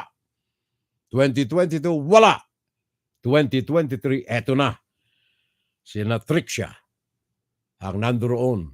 Mga grupo pa rin ni Rodrigo Duterte. Ngayon, ano naman, baka naman sabihin ng mga propagandista ni Duterte at saka propagandista ng China. Ano kung pumunta kami ron? Education naman ang purpose nito eh. Wala ritong indoctrination, wala ritong kung ano-ano. Ito'y para magkaroon ng closer relationship ang Pilipinas at saka ang China. Bulat-latin natin kung ano ang NRTA, National Radio and Television Administration.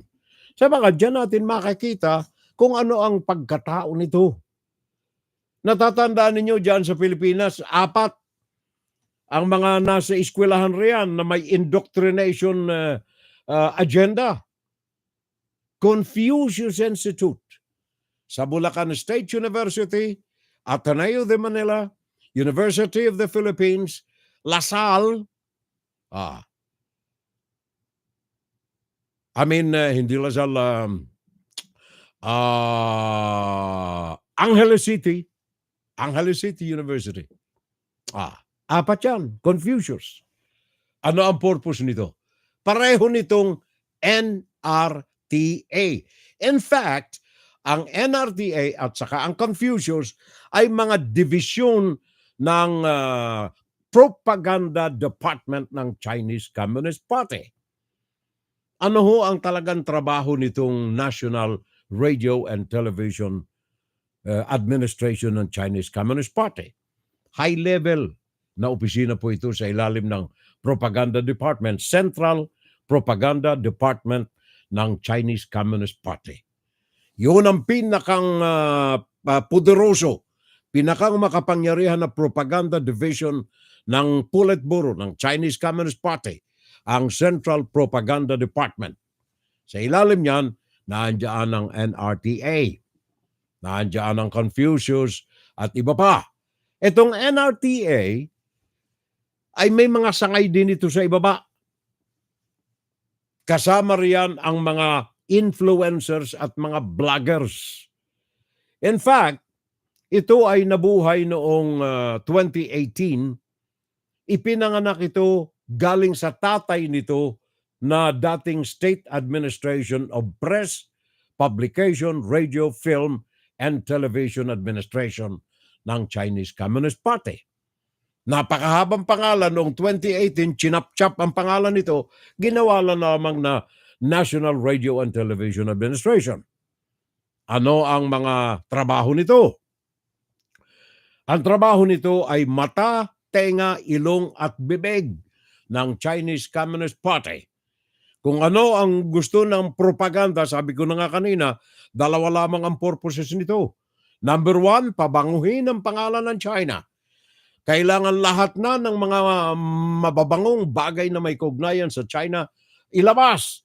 Huwag lamang silang babanggit sa mga issues ng Tiananmen Square, huwag silang babanggit ng Mao Revolution, huwag silang babanggit. Ang banggitin nila lahat ng mga mababango. At sino man, ito ang number 2, sino man na maglalantad ng mga baho ng China, batikusin nila even to the extent of using vulgar words. Siraan kayo. Yan ang doktrina nitong Chinese Communist Party. Sino ang mga nagpapakalat nito? Eto na. Diyan sa Pilipinas, marami ho riyan. Mga nabibilang sa 50 Cents Army. Mga influencers, mga vloggers. 50 Cents Army. Pero ang isang kabilin-bilinan ng National National Radio and Television Administration, isang kabilin-bilinan. Huwag ninyong aaminin na kayo ay binabayaran na miyembro kayo ng 50 Cents Army ng Chinese Communist Party. Mati kayo kapag kayo ay umamin na kayo'y binabayaran. Ngayon, hindi na 50 cents 75 na daw. Chinese money. Anong tawag nila riyan? Rem, something. 75 na daw ang bawat propaganda na ipalalabas ninyo. Gaano sila karami? Etong mga nabibilang na ito sa 50 cents, gaano sila karami? Well, ang mga ito unang-una binabayaran for every post. At the time, originally 50 cents, kaya 50 nga ang tawag sa kanila. Pero ngayon, 75 na. Gaano karami ang mga ito? Ang gobyerno ng China sa magitan ng kanilang propaganda unit, propaganda department. Ito'y ministry level ito, kung sa Pilipinas. Ang Chinese government ay nagpapalabas taon-taon sa kanilang mga original nang madiskubre nila ang power of the internet. Nagpapalabas sila ng 500 million social media posts taon-taon simula nung mabuksan ang internet bilang communication media or medium ng kanilang bansa. 50 cent. 500 million social media posts taon-taon. Ang karamihan rito ay nakabase sa mainland China at ang mga galamay nito ay sa iba't ibang mga bansa, 120 countries all throughout the world. Massive secretive operation. Malaking mga kata sa wikang Chinese ang babala sa mga miyembro na ito ng 50 cents. Kapag kayo ay mga miyembro nito, may isang grupo ito. Talagang pinangangalandakan nila kahit sila'y patayin na hindi nila aaminin na sila'y binabayaran even sa interview ng mga miyembro ng Politburo. Ang tawag sa kanila ito, Ziganwu. Hindi sila mga bayaran na mga miyembro ng 50 cents. Simula noong 2017 nang kanilang simulan ang mga ito. Ano ang mga reglamento nila? Ang mga utos sa mga miyembro na ito ng mga trolls, unang-una, kailangan na ang target nila Amerika. Number 1 yan sa rule nila ng obligasyon ng mga trolls na ito. 50 cents. Kailangan ay target nila Amerika. Ano mang issue na may kaugnayan sa ikasisira, banatan nila ng husto. Yung sistema ng gobyerno, ikumpara nila sa sistema ng demokrasya sa ibang mga bansa. Pag may nangyaring riot sa Amerika, bigyan nila ng pagpapahalaga sa kanilang mga issues. Pag merong mga issue tungkol sa LT something, iyan ay palaganapin nila. Mga issue na ngayon ay Israel, palaganapin nila. Issue sa Ukraine, palaganapin nila. Anything na ikasisira ng Amerika, target ng trolls ng 50 cents. Ikalawa, kailangan yung mga maliliit na mga bagay, kagaya ng propaganda ni President Rodrigo Duterte. Kaibigan natin ng China. Bakit? Binigyan tayo ng libre. Libre ang binigay sa atin ng China sa gamot, bakuna. Ang hindi binanggit ni Rodrigo Duterte, yung bakuna, talagang dapat na ibigay na libre sa Pilipinas sapagkat yan ay pangkontra sa Wuhan coronavirus na pinakawala ng China. Kailangan ay hubugin ng mga ito ang public opinion sa ilalim ng NRTA. Public opinion. So magdududa ba kayo kung ang mga galing na ito sa China na mga delegadong bumalik sa Pilipinas, pro-China ang kanilang mga retorika? In fact, may komentarista ngayon dyan sa government network, sa PTV4, na talagang dinudyos ang China. Sino mang umatake sa China, binabanatan niya ng katakot-takot. Hanggang ngayon, naandyan pa. Issue ng West Philippine Sea, camping-campi sa China. Ilan ang mga taong kagaya nito sa buong daigdig? 2 milyon. 20 milyon. 20 million.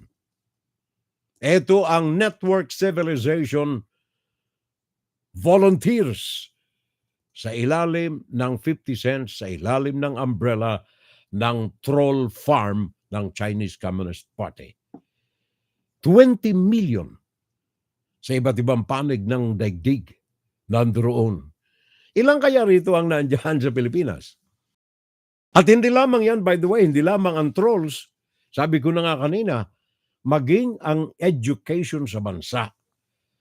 Number 1 priority nila. Liban sa political issues, number 1 priority nila sa propaganda ng China ay ang mga eskwelahan. Kaya nga dito sa Amerika, nung ito ay mahantad sa Intelligence Community of America, si Donald Trump ay pinagsisipa. Binigyan ng mga babala ang mga universities dito sa Amerika na tanggalin sa kanilang sistema ang Confucius Institute. Gawa ng ito ay recruitment arm ng Chinese Communist Party sa mga bansang meron ito kasama ng Pilipinas. Confucius Institute. Angeles City University, University of the Philippines, Ateneo de Manila, Bulacan State University, may mga Confucius Institute dyan. Nagpapadala rin sila, kagaya sa mga media people, ng mga contingent sa China. Libre lahat. Maglamierda na kayo sa China. Basta pagbalik ninyo, yung mga materials na dala ninyo, ipairal ninyo ng husto. Yan ang mga tinatawag nilang foreign influence operations or operators sa Chinese Communist Party. FIO ang identity ng mga ito. Foreign influence operations. Diyan sa Pilipinas, marami tayo niyan. In fact, diyan sa Pilipinas, ayon sa report, anong oras na ba natin? Ayon sa report diyan sa Pilipinas, report ng UFWD. Ano ang mga tala na United Front Work Department ng Chinese Communist Party? United Front Work Department. Ano ang mga tala na pinalabas nila dito sa mga influencers na ito sa labas ng China na nasa sa ilalim ng tinatawag nila na FIO, Foreign Influence Operations? Unang-una, kailangan palaganapin nila ang pag-aaway-away politika sa loob ng isang bansa, Pilipinas in particular. Sow discord in domestic Philippine politics to encourage population to focus on internal conflict and tensions rather than China as a threat. Manday mo yan, ha? Kautusan niya dyan sa FIO. Ikalawa, palambutin, pahinain, weaken the U.S.-Philippine Defense Alliance and promote a pro-Chinese government in Manila. Mga utos yan. Pangatlo, shape the Philippine public opinion in support of Beijing in the claims of West Philippine Sea. Ayan ang mga kautusan yan. Galing yan diyan mismo sa United Front Work Department ng Chinese Communist Party. Hindi galing sa akin yan, galing sa kanila yan. Kailan pinalabas ito? Noong isang taon, 2022. Yan ang mga iniuutos pa. Sabi ng United Front Workers Department, meron kaming mga affiliate groups diyan sa Pinas. Meron kaming mga affiliate groups diyan sa Pilipinas. Sino ang mga affiliate groups na ito diyan sa Pilipinas, mga kababayan? Pakinggan ninyo uli ito. Napakahalaga po nitong mga data na ito na ipinagkakaloob natin. Diyan sa Pilipinas, affiliate groups nitong United Front na ito ng Chinese Communist Party. Nasa tala mismo nila ito, United Front Workers Department, affiliates groups, China Council for the Promotion of Peaceful National Reunification.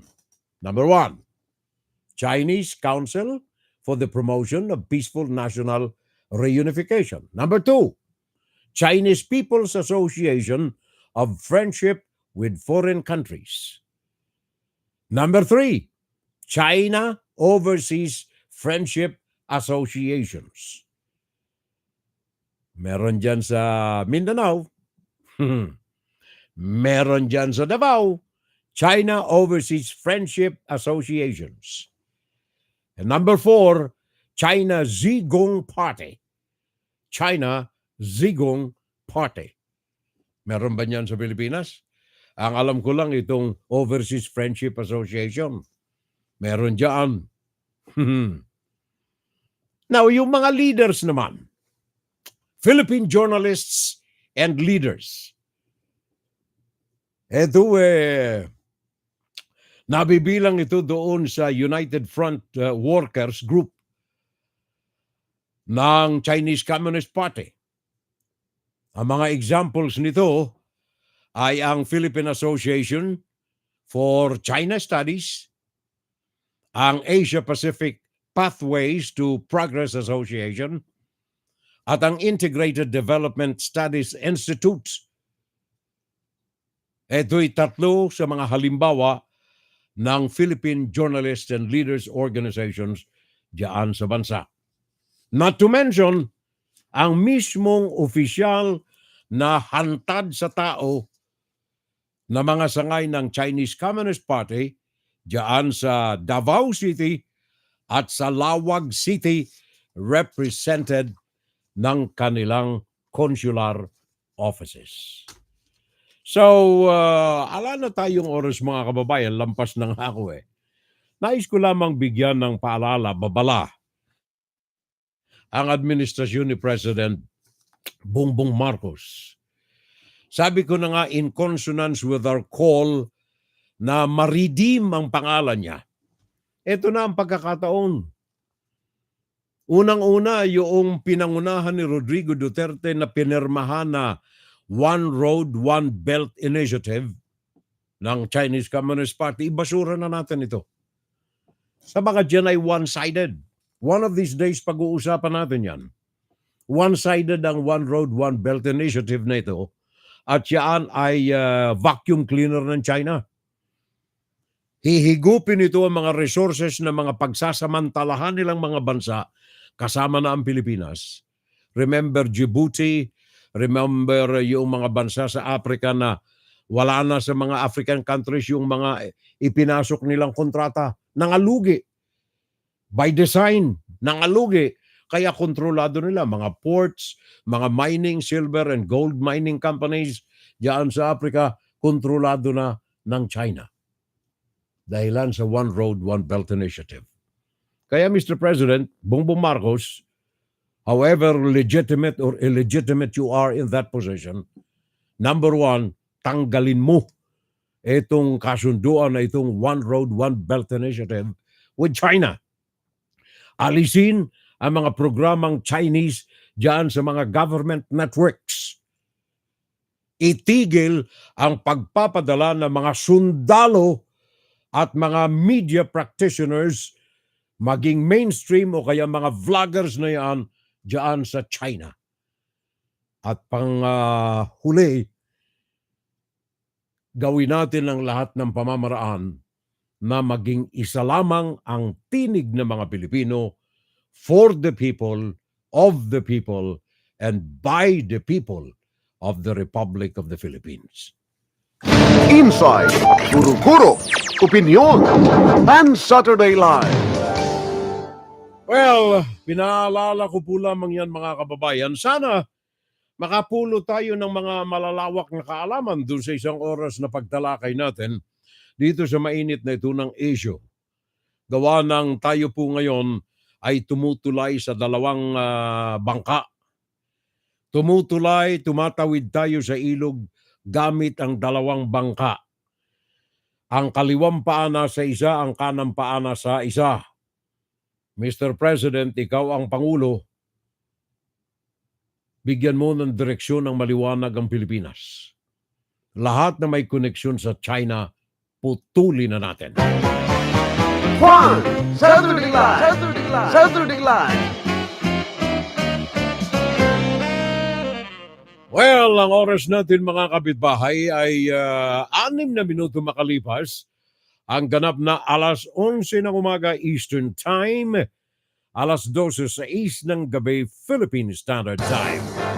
Pakinggan si Payroll Salvo tuwing Sabado dito sa FGS Web Radio para sa mga Pilipino. Ang mga bagay na binanggit po natin ay paglilingkod natin sa bayan para sa puso ng mga Pilipino.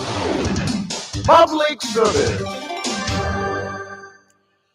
Sabi ng kaibigan natin Edgar Allen Calling King, Darwin Cañete, attorney po ba ito? Isa sa mga prosecutor sa kaso ni Attorney De Lima. Hindi ko alam ito pare ko eh. Wala akong masyadong alam dito kay Darwin Cañete. Sandali, natakpan yung pangalan. Darwin Cañete. Hindi ko alam ito. Wala ako, hindi ko maintindihan. Nag-uusap-usap pala. Nag-uusap-usap. Naandyan rin si Maring Mirna. Guillermo, thank you very much, Mir. I am tarde. Na-late ako, sabi niya. Only good morning na lamang and good evening sa lahat. Sabi ni Maring Mirna Guillermo. May nalalaman po siya sa patayan si Duterte noong hinamon niya si Walde Carbonell. Pinuntahan pa siya sa Davao, hindi naman siya nagpakita, hindi nagpapakita, natakot. Sabi ni paring Kik Mendoza. Alam ko yung istorya na yan, pare ko eh. Ano ito? Pahud-pahud ho kayo ng laging sinasabi. Ano ito? Hindi ko maintindihan, Marikoy.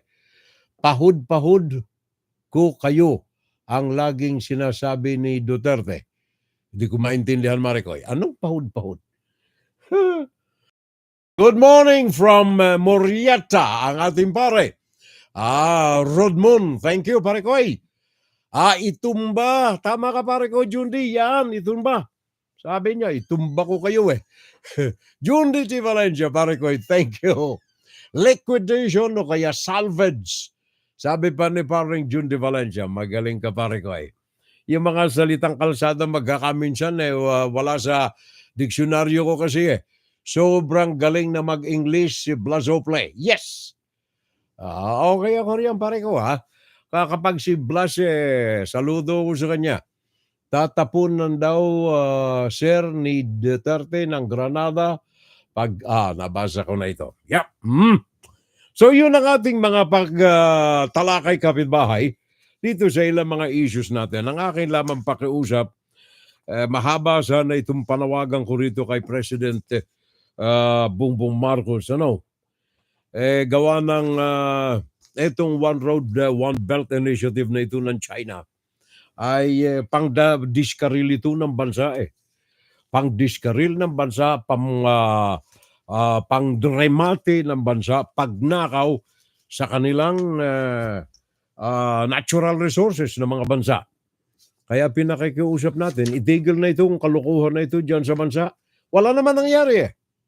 Of the 29 billion na pinangako ng China in projects and all others, wala pang 1 billion, wala pang 1 billion, wala pang 1 billion. Ang nakarating sa Pilipinas, propaganda lamang ang inilagay nito, yung tulay dyan sa Binondo. Para front ng kanilang propaganda. Di ba? Kagaya nung nangyari sa Italy. For example, pumirma ng kontrata One Road, One Belt Initiative. Ano nangyari? Si Prodi, dating Prime Minister ng Italia, ano nangyari sa kanya? Nadiskaril yung kanyang gobyerno. Sri Lanka, 12 billion. Hambantota, ang puerto na dyan sa Sri Lanka. Sino nang namamahala ngayon? PLAN, People's Liberation Army Navy. Pakistan, 26 billion. Power plants at mga ports. Sino na ang may control? China. Tajikistan, 3 billion. Yung kanilang mining, kontrolado na ng China. Nagmimina China na ngayon. Djibouti, the same. Ano nangyari sa Djibouti? Yung kanilang puerto riyan, kontrolado rin ng Chinese Communist Party Navy, at saka yung kanilang industriya, kontrolado na rin ng China. Ilan lamang ito sa mga halimbawa ng pagnanakaw ng China using the One Road, One Belt Initiative. Kaya anumang koneksyon natin dyan sa China, sa Pinas, mga kababayan, Mr. Marcos, putulin na natin. Pakinggan si Pirel Salvo tuwing Sabado dito sa FGS Web Radio para sa mga Pilipino. Sabi na nga ng kapitbahay ko, stop that stupidity, Mr. Marcos. Itigil na natin yung mga nasa Kongreso, mga nasa Senado. Siguro it's about time na magsimula kayo ng investigasyon kagaya ng ginawa ninyong mga hearings dahilan sa mga budgets ng iba't ibang mga departamento ng gobyerno sa Pilipinas. Siguro, imbestigahan din ninyo sino itong mga makapili na ito sa gobyerno ngayon upang sa ganon kung merong matibay na kaso ng treason, sangatan natin ang kaso, i-impeach ang mga ito sabagat sila ang mga hadlang ng progreso ng ating bayan sa Pilipinas. Breaking news! Ito na! Ito na!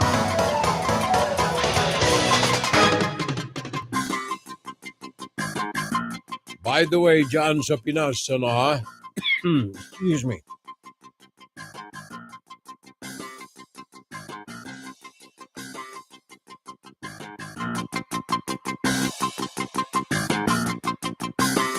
Diyan sa Pinas, mga kababayan, merong unti-unti na sinusupil ng pamahalaan ng mga kilusan ng mga terorista. In fact, ang military operations ay ginawa diyan sa Mindanao kanina, Friday sa Pilipinas.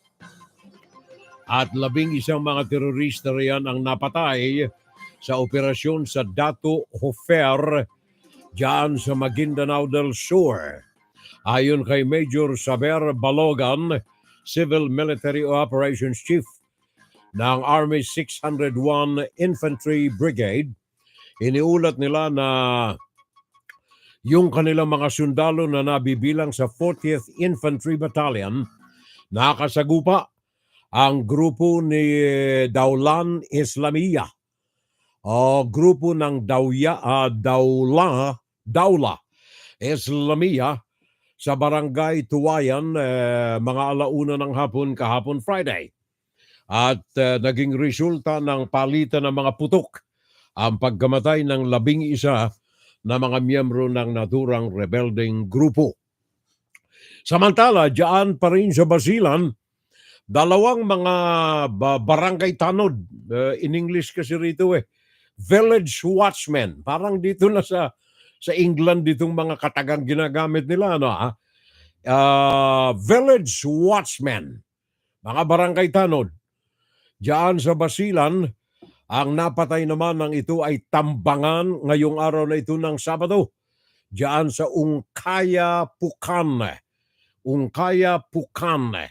Ngayong araw lamang na ito ng Sabado naganap ang pananambang na ito.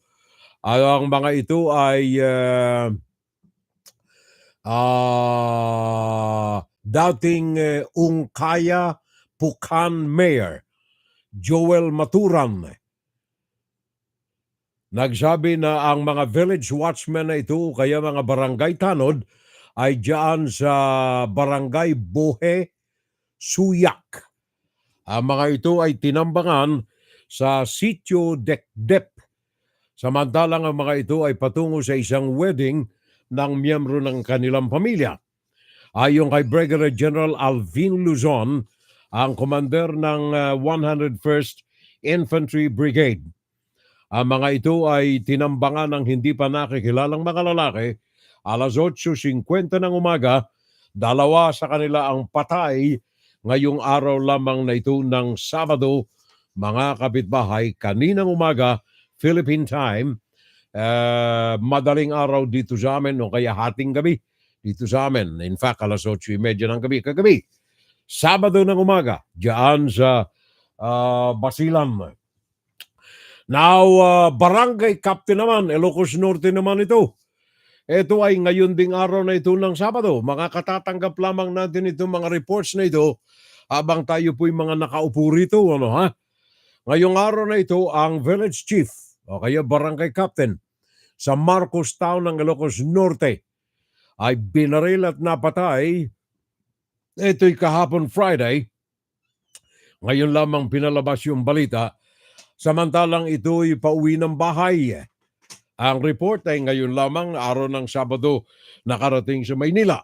Si Helen Abrigado, na halal na barangay captain ng Ferdinand Village, napatay ng dalawang hindi pa nakikilalang mga lalaki sakay ng motorsiklo. Samantalang ito ay sakay ng kanyang Mitsubishi L300 FB truck. Pauwi na ito sa kanyang tahanan at minamaneho ni Konsehal Carlo Bagawizan. Ayon sa naantalang report ng pulis, tinambangan ito alas 9:50 ng gabi, Friday evening. At ngayon lamang naiulat ng pulisya. Mga police reports ito. Ito pa, isa pa. Ngayon lamang. Ito'y mga ngayon lamang nangyari ito mga kapitbahay. Today also Saturday, isang kapitan diyan sa Zamboanga Peninsula Region, binaril ngayong araw na ito. At ito ay kinilalang si Jerry Olayer, village chief ng Barangay Poblacion, Gipos Town, Zamboanga del Sur. Binaril ito ng dalawang mga lalaki sakay ng motorsiklo. Ito'y kaninang alas 11:55 ng umaga, Sabado diyan sa Pilipinas. Sabado ng alas 11:55 ng umaga. Si Olayer ay dinala kaagad sa ospital at ito ay nasa kritikal na kondisyon hanggang sa mga sandaling ito. Hinahanap na ang mga salarin, ang mga nagtangkang pumatay dito kay Jerry Olayer. So yun ang mga breaking news na galing dyan mga kababayan sa atin sa Pilipinas. Paalala. Breaking news! Breaking news! Ito na! Ito na!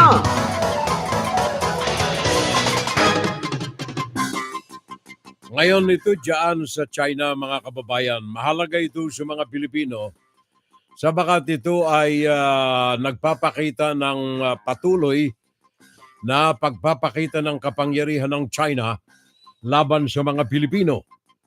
Isang babae, hindi na natin pangangalanan. In fact, dalawa ito. Dalawang mga Pilipino. Hindi na natin pangangalanan ng mga ito. Nasa kote ito ng Chinese Communist Party Police noong 2013 diyan sa China. Na ang kasong isinangat laban sa dalawa na ito ay drug trafficking. Sinentensyahan ng Kangaroo Court ng China noong 2016. Nabilanggo from that time hanggang kahapon, Friday. Kaya lamang, hindi pala kahapon, November 24, ibinilanggo nila from 2013 nang ito'y sangatan ng kaso ng drug trafficking. Inantay siguro na may makipag talastasan, bargaining sa Pilipinas. Walang nangyari until pumasok si Duterte noong 2016.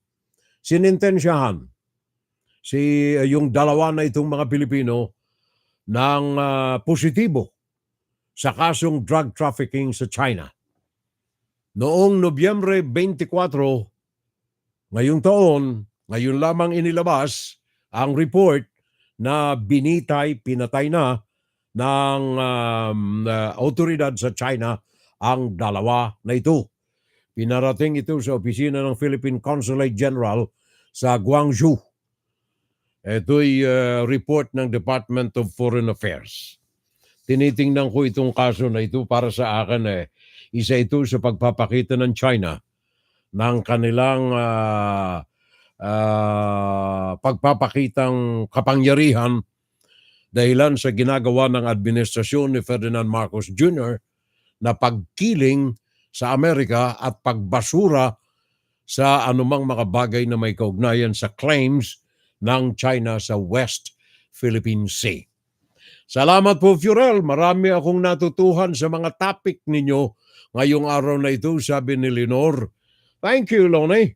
Maraming salamat, Leonor Curata. Alam ninyo, knowledge power ang nais kong ipaabot sa mga kababayan natin. Kaya nga ba't sabi ko, if you hear something from me, ilaganap natin, say something sa mga tao, mga kababayan natin. Sabagat ngayon, sabi ko na nga, paulit-ulit kong sinasabi ito, masyadong divisive ang ginawang administrasyon ni Rodrigo Duterte. Nagkawindang-windang ang mga Pilipino. Yung loyalty ng mga Pilipino ay naguluhan dahilan sa gusto kong maging probinsya ng China ang Pilipinas. Rosana Narumi, breaking news, Furel. Just a while ago, earthquake happened in our country, magnitude 7. Very good. Thank you, Maraming salamat, Rosana Narume. Something, now here in Japan. Oops, baka daw may tsunami. Saan nangyari itong earthquake, Marikoy? Sa Japan ba? Kasi nandiyan si Rosana . So, may nangyaring lindol, magnitude 7 in our country. Saan ito, pakiliwanag Mariko Sa Japan ba ito o sa Pinas? 7.7 magnitude. Kaya may babala raw ang Japan laban sa tsunami. Awareness alert, sabi ni Maring Rosana Narumi. Thank you, maraming salamat. Rose, maraming salamat sa inyo riyan. Very good. Sabi ni June Di Valencia, malakas ang 7.7. Yan, malakas yan. I don't know, Maring Rose, saan yan? Japan ba o Pinas? Bago yan sa aking report dito eh.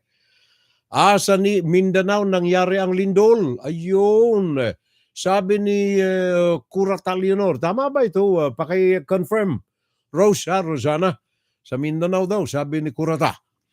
I've watched the interview of Corina Sanchez to this 99-year-old Johnny Enrile. Juan Ponce Enrile. Isa rin siyang makapili.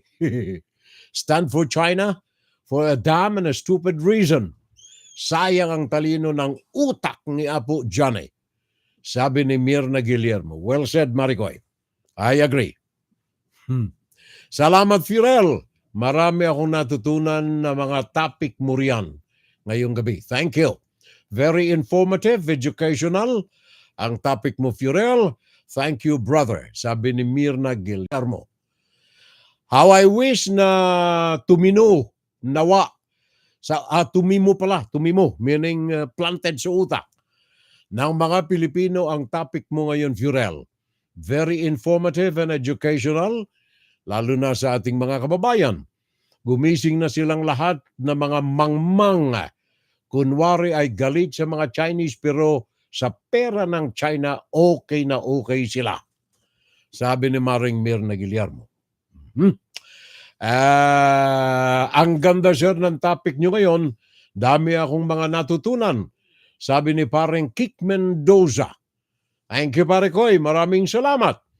Edgar Allen Kalingking, Darwin Cañete, attorney po ba ito ng isa sa mga prosecutors sa kaso ni Attorney Laila de Lima? Hindi ko alam, Pare Koy. Nasagot ko na nga pala yan kanina. Surigao del Sur.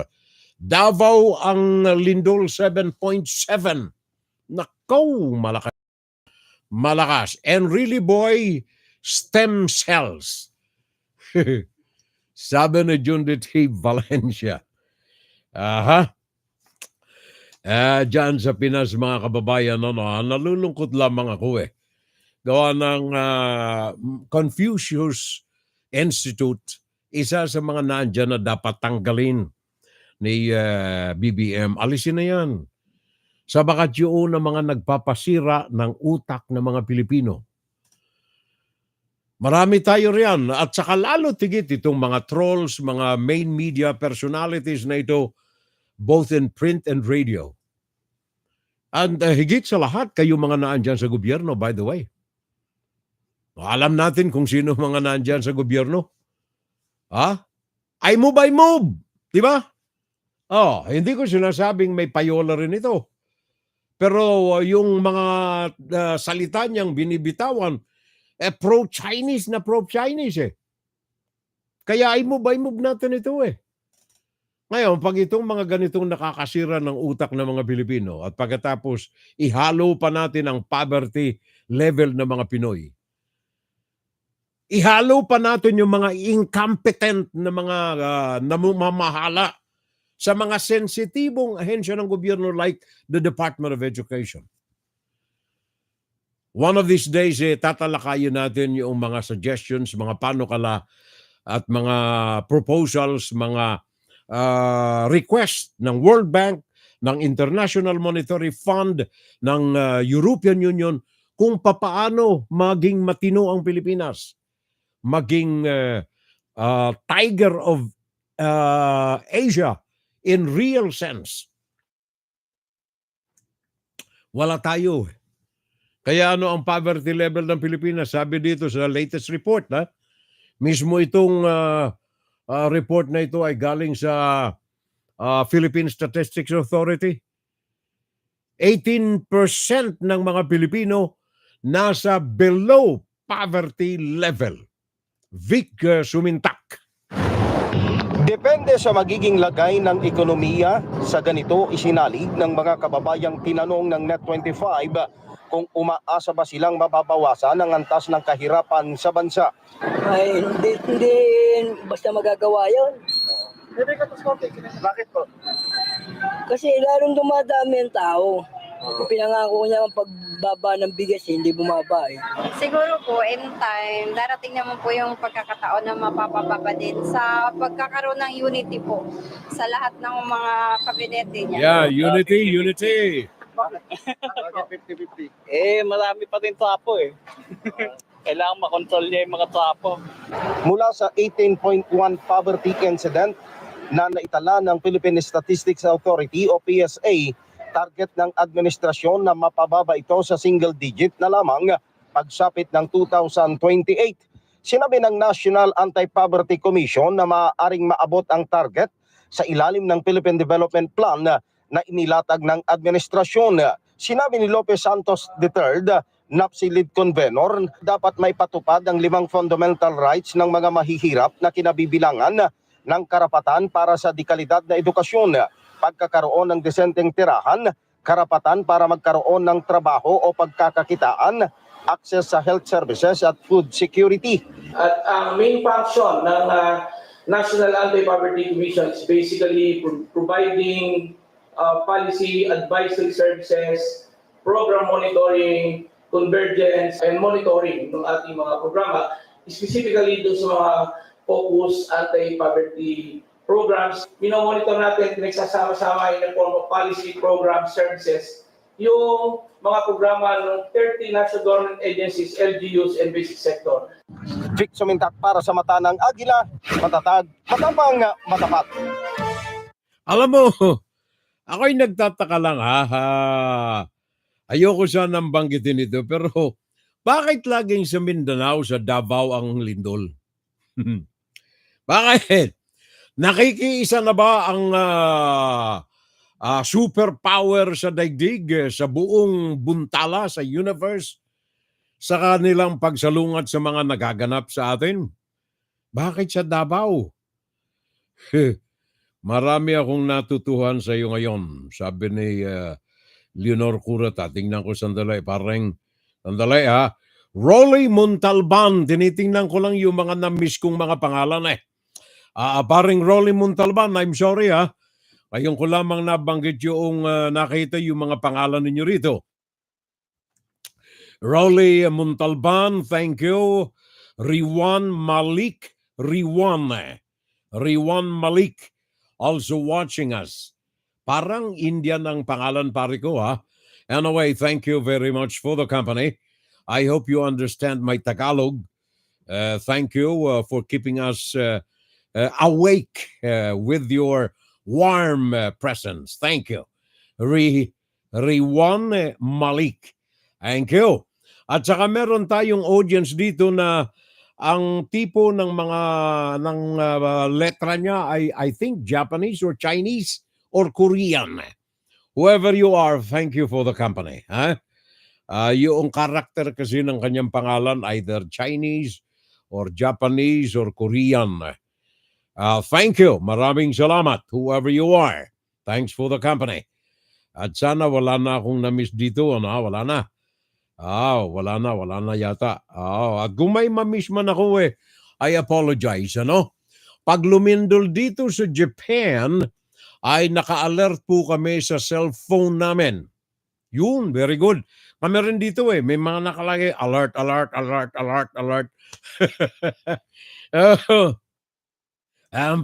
Maging pag may nawawalang bata, kinidnap for example, naka-alert dyan, anong tawag niyan? Amber alert. Yan. Yun maganda. Sana dyan sa Pinas meron din ganyan para na ikakalat. Sana nakalagay riyan anong pangalan yan? Gerard Bantag, wanted. Dapat ganun Di ba? Dapat ganun O kaya, Arnie Teves, wanted, Arnie Teves, reward 1 million, Dapat ganyan eh. Dapat may alarma rin dyan sa Pinas, di ba? Pare ko, the risk kung ang justice ipapatas natin. Di ba pare?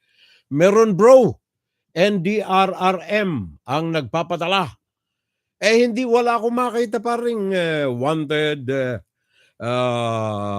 alive, reward 1 million, 1 million. Di ba? Di ba dapat gano'n? Arnie Teves. Dapat gano'n eh. Okay, ako sa sinabi mo, Apo Johnny has an excellent STEMS procedure. His physical look is like 70, but the way of his conversation is not perfectly delivered. Anik-anik kung magsalita. He can easily change his outlook, but his coconut is anik-anik. Ikaw ha? Last night ko lang napanood. Sabi ni Mirna Guillermo. Paring Junday, dapat yung DOJ dyan sa inyong mga cellphone, dapat nakalagay din dyan eh. Alert, alert, alert, alert, wanted, wanted, wanted, wanted, reward 1 million, ikahuhuli ni Arnie Teves, dapat gano'n, di ba? O kaya Gerard Bantag, matagal nang nagtatago, wanted. Dapat gano'n pare ko, Junday, di ba? Yan para patas ang ating katarungan talaga. Maipakita natin ng tutuhanan. Pag lumindol sa Japan, may alert kami, sabi ni Maring Curatalinor. Sa Mindanao po nangyari ang lindol, may tsunami alert. Sa Philippines and Japan, sabi ni Paring Kik Mendoza. Diyos mavalos pare ko'y. Davao Oriental, sabi ni Leonor Curata. Surigao del Sur naman sa Davao. And really is boy STEM. Boy STEM. By the way, ito'y latest ito. Ito'y in consonance with our commentaries, our insights sa propaganda ng China.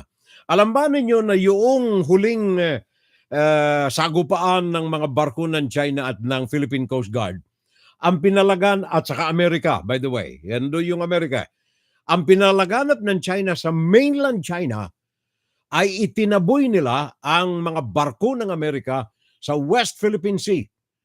Bahagang buntot na tumakbo ang Amerika nang ito ay tugisin ng mga barkong pandigma ng China. Kaya yung mga Chinese palakpakan sila. Itinaboy ng China. Woohoo! Itinaboy ng China yung mga barkong pandigma ng Amerika sa West Philippine Sea. Sabi ng Amerika, ang China talaga bulaan. Stephanie Haynes, News Nation, galing sa Washington. China is calling this a security risk creator, but the United States, as you said, is pointing to international law in this case, saying that they have the right to pass through this highly disputed territory. Now, a Chinese military official posted on social media over the weekend that it deployed its air and naval forces to, quote, track, monitor, and warn away an American destroyer, the USS Hopper. The U.S. Navy said not only does it have international rights in the South China Sea, international law allows that passage without advance approval or notice. So the U.S. is rebuffing what it calls China's unlawful restrictions requiring permission to pass. This comes as two U.S. allies, Australia and the Philippines, launched their first joint sea and air patrols in the area. China has claimed nearly all of the South China Sea and attempts to control maritime rights there without any legal basis, essentially ignoring claims by the Philippines, Vietnam, Indonesia, and several other countries in the region. Beijing has stationed many military ships in the seas as a show of force. Now, the U.S. Navy responding to China's accusations over the weekend that it's disrupting peace in the region, saying, quote, "The United States upholds freedom of navigation for all nations as a principle. As long as countries continue to claim and assert limits on rights that exceed their authority under international law, the United States will continue to defend the rights and freedoms of the sea guaranteed to all." So what we are watching this morning is how the Biden administration will respond, just given that not too long ago, just a few weeks ago, an agreement was reached between the two countries to resume high-level military-to-military communications at that summit in San Francisco with President Xi. Thank you. Maraming salamat. Thank you. Paring Carlos Lim. Thank you, Carl. Salamat sa audience. And welcome sa ating FSL community. Kung hindi mo napakinggan ng buo yung ating insight kaninang second half, pakibalikan para magkaroon tayo ng malawak na pag-alam kung ano ang tunay na adikain ng China diyan sa Pilipinas. Paring Carlos Lim, welcome sa ating Fun Saturday Live. Maraming salamat. Alert, alert, alert! Kundi alam ni Biden kung sa liwa o sa kanan siya mag-exit sa stage, alert, alert, alert.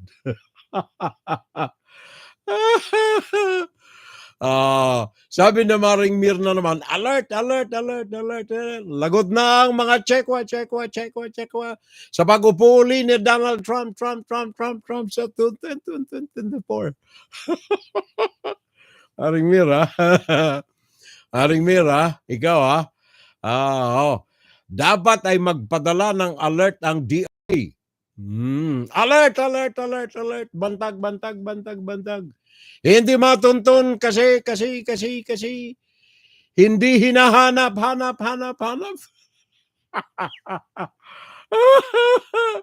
Ayos pare kay. Natumbok mo. Hindi mahanap-hanap kasi hindi hinahanap.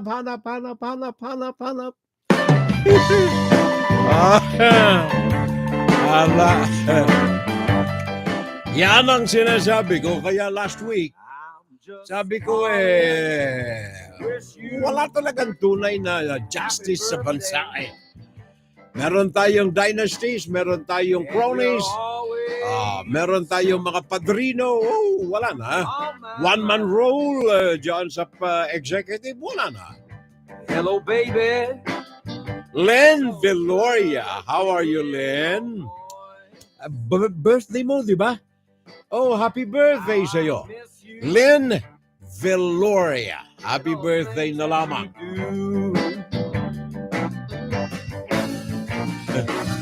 Aki Budoy, dapat daw pinahinto mo yung lindol sa Davao, sabi ni Leonor Curata. Happy birthday na lamang kay Ina de la Cruz, Jamie Chang, Rolly Nazareta, Andy Fabula, at sa kay Ni Salvo. Yan ay mga may kaarawan noong Miyerkules, Nobyembre 29. Webes naman, Nobyembre 30, Norlani Salvo, Precious Micaela, Wally Vargas, Jed de los Santos, Joy Barrias, Miriam Ledesma Buena Agua, Daryl Bulan, at saka ang aking pamangkin, Oscar Salvo Barazona, yan sa Pinas.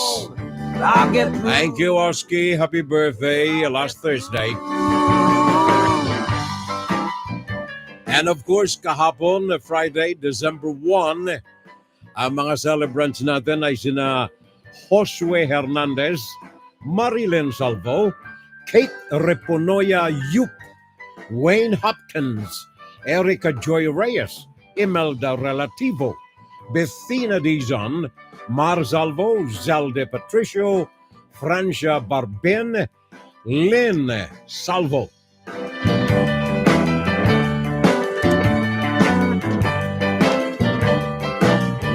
Meron pa pala. Brad Pitt Bunaw, Olympia Sevilla Donkey.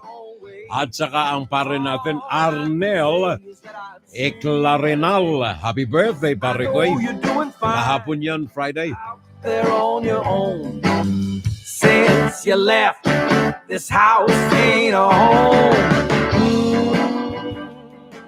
At ngayong araw na ito ng Sabado, Malong Inaul, Nelia Salot Salise, Carlo Ortega, Crisologo Angeles Marilo Tan, Elizabeth Bioyo Salvo, Rowena Salvo Besmonte, at saka Mariza Gomez Wong. Happy birthday na lamang sa kanilang lahat. Sa mga may kaarawan ngayong araw na ito, araw ng Sabado. Happy birthday sa inyo lahat riyan. Mga troll dyan, baka isisin ninyo naman kay Lenny ang lindol, sabi ni Kik Mendoza. Now, bukas Sunday, ang mga may kaarawan, Angela Jepeth, Linda Pagdagdagan Brown, Edgar Salvo, Angeline Mohon Requillas, Maria Hafer Gibson, or Hafer, Maria Hafer or Hafer Gibson. And on Monday naman, si Nigay Mendo, Ismael Larion Ranyosa, pare koy, Mariet Aba ang mari natin. Si Mariet, birthday niya pala sa Lunes Desyembre 4, Mariet Moraleda Halum. Ang aming magaling na dentista, retirado na rin. Lamierda na rin siya ng lamierda na sa Europa, sa Americas, Latino. Happy birthday, Dr. Marieta Moraleda Halum. Yan ay sa Lunes. Also si Che Dantes, Lenny Agbulos Manzano Ulaven. Ang ating kaibigan riyan. Marikoy, happy birthday on Monday. Gladys Zamaro, Jason Basihan, Marie Lourdes Ferrer. Ang pare natin, Arthur Tizon. Magaling itong pare ko. Magaling si Art. Happy birthday on Monday. Arthur Tizon. Lalong laging gumagana ang kanyang kamera. Mga fashion photography ang kanyang specialty. Arthur Tizon, pare ko. Happy birthday on Monday. That's December 4. At saka si Ronnie Zamora. Pare ko magaling nating public official din ito Ronnie Zamora. Ang kanyang kaarawan ay sa Lunes naman.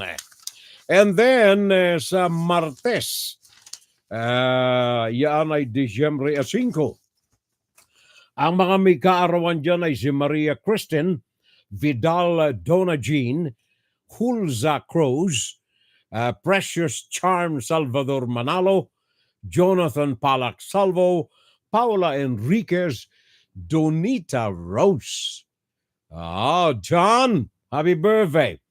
Yan ay sa Martes, Donita Rose, Mrs. Palad na siya ngayon. At saka ang aking kapatid sa Hanabuhi riyan, kasalukuyan siyang broadcaster dyan sa Bicol, Edwin Lara. Pare ko Ed, happy birthday sa iyo on Tuesday. Pakipaabot na lang sa mga kapitbahay dyan ni Edwin. Garchi Turena Radio Television. Edwin Lara. Pare ko happy birthday sa iyo on Tuesday. At saka ang aking kaibigan sa show business, Ed Finland. Pare ko happy birthday sa iyo, Ed. Yaan ay sa Martes. Happy birthday sa kanya. Ngayon, ito'y very, very special itong birthday celebrant na ito. Ito ay sa Miyerkules, Disyembre 6. Birthday yan ng isa sa aking mga kapatid na kasama ko pa ngayon dito sa daigdig na ibabaw. 5 na lamang kami. Apat na lang pala. O nga pala. 3 kaming lalaking buhay. Si Kuya Nick na magsiselebra sa Miyerkules ng kanyang ika-90, 98 or 99. I think 99 si Kuya Nick 99th birthday ng aking kapatid, second to the eldest namin, sa Miyerkules, Disyembre 6. Kausap ko yung mga pamangking ko kagabi, sabi ko pakipaabot na lang kay Kuya Nick. Tulog na nung ako'y tumawag Tulog na si Kuya Nick Happy birthday na lamang on Wednesday sa aking kapatid, Kuya Nick. On Wednesday. 3 pa kaming lalaki, si Kuya Nick, si Kuya Edsel at saka ako. At saka isang babae, si Ate Nen. Wala si Ate Nen ngayon, ba't hindi ko nakita ang pangalan? Ate Nena, Salvo. Mordeno. So sa lahat ng mga may kaarawan sa atin, thank you sa kanila. Happy birthday, maging broadcast natin ang pangalan o hindi man, happy birthday.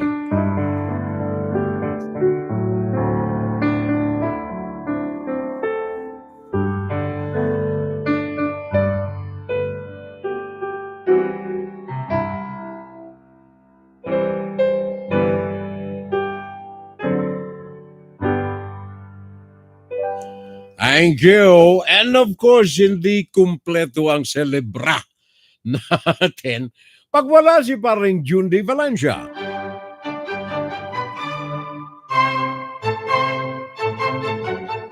Sa mga residente at mga bumibisita sa Pampanga at Bulacan, kung may okasyon o wala man, kung ang hanap ninyo ay masasarap na breads, cakes, or pastries, tandaan ang pangalan, Armenia's Bake Shop.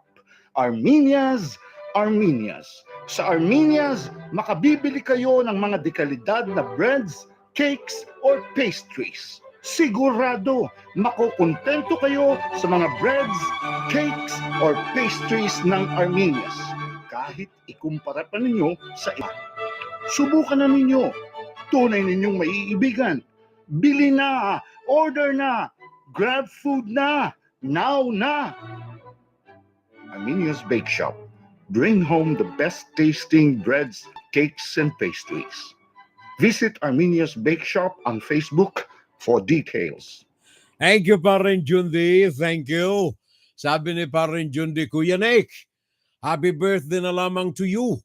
Mabuhay ka. Nako, next year, 1 million pesos na. O nga pala, no, ha? Diyan nga pala sa Pilipinas, pag ikay 100 years and above, may regalo ang gobyerno, 1 million. O nga pala, no, thank you. Happy birthday po, Kuya Nick. Bonus na po kayo. 99 years na. You are truly blessed. Sabi ni Maring Mirna Guillermo. Thank you. Ako'y pumuputok-putok ang puso ko pag ganyan. Thank you sa inyong lahat, mga Marikoy. Sir, sali na kami sa GC. Anong GC, pare ko? Di ko alam, parang Kick Mendoza. Di ko alam yung GC I was interrupted and censored by FB due to my comment that is not acceptable sa kanila. Thanks anyway. I respect. Ikaw, Mira. Okay. Sabi ni Rosana Narume dito po sa Japan, sa lahat ng mga national television channels ay naka-flash po.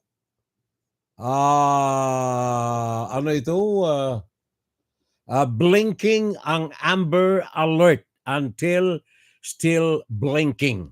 Sabi ni Maring Rosana Narume diyan sa YouTube. Okay. Group chat pala, sabi ni Jundi Valencia, yung GC. Kasi kayo pare, millennial na kayo Ako hindi Suanoy ako Suanoy ako, kaya wala akong alam ng mga GC ninyo Group chat pala. Group chat pala. Sabi ni... Sandali, mabilis. Ang daming mga komentaryo Sandali. Bro, kailangan 2 million para sa'yo. Sabi ni Mirna. 2 million kanino? Sa akin? Padala mo na kagad, Marikoy. Padala mo na kagad. Bibili natin ng cake doon sa Armenia's, Guagua, Pampanga. Sa San Fernando, Pampanga. Sa Kingsborough, San Fernando.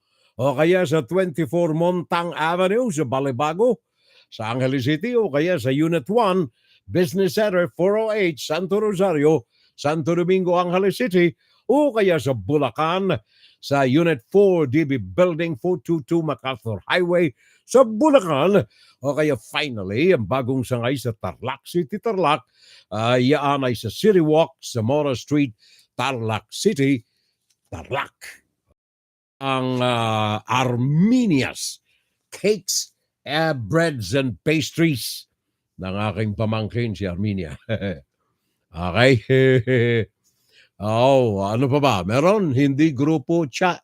Hindi group chat, sabi ni Mir. Gcash. Gcash. Nagkakahuntahan itong aking mga kaibigan din Pakinggan si Payroll Salvo tuwing Sabado dito sa FGS Web Radio para sa mga Pilipino.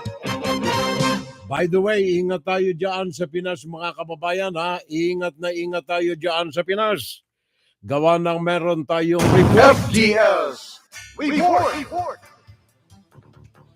Merong mysterious break na naman, respiratory illness, dyan sa China.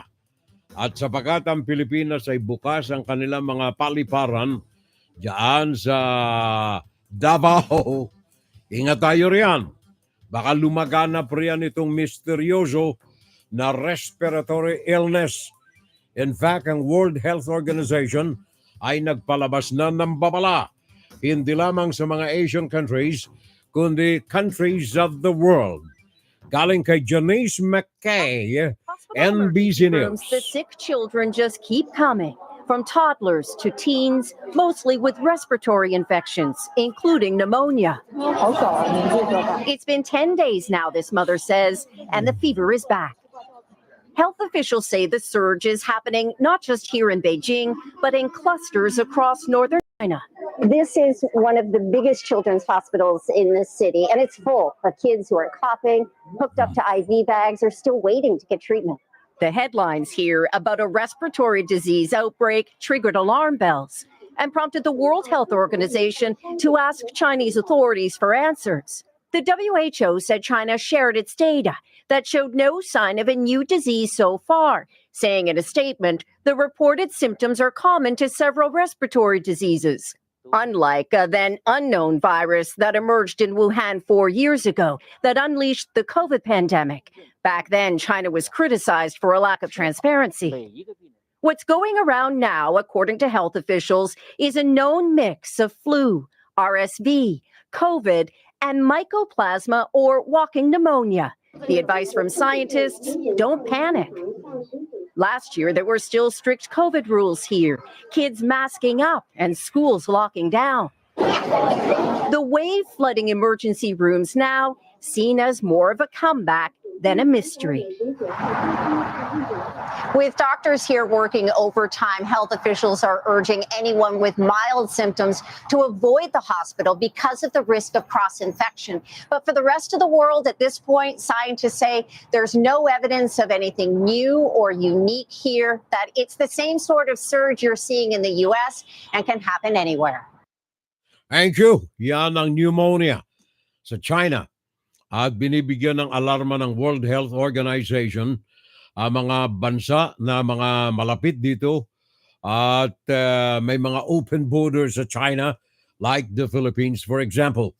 Now, dyan sa Middle East naman, dyan sa Israel, tapos na yung ceasefire dyan sa Gaza.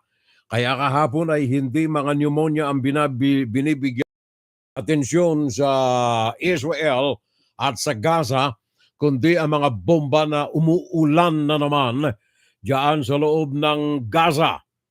Simula kahapon araw ng Biyernes, pinaulanan na naman ng Israel ang Gaza, bagaman binibigyan ng babala nila na yung mga civilians ay alam kung saan papatak ang mga bomba na ito. Ang Israel ay nagsabi na itinutuloy nila ang pakikipaghamok sa Hamas. Sabagat ang Hamas ay nilabag ang ceasefire at unang nagpaputok ito sa mga sundalo ng Israel.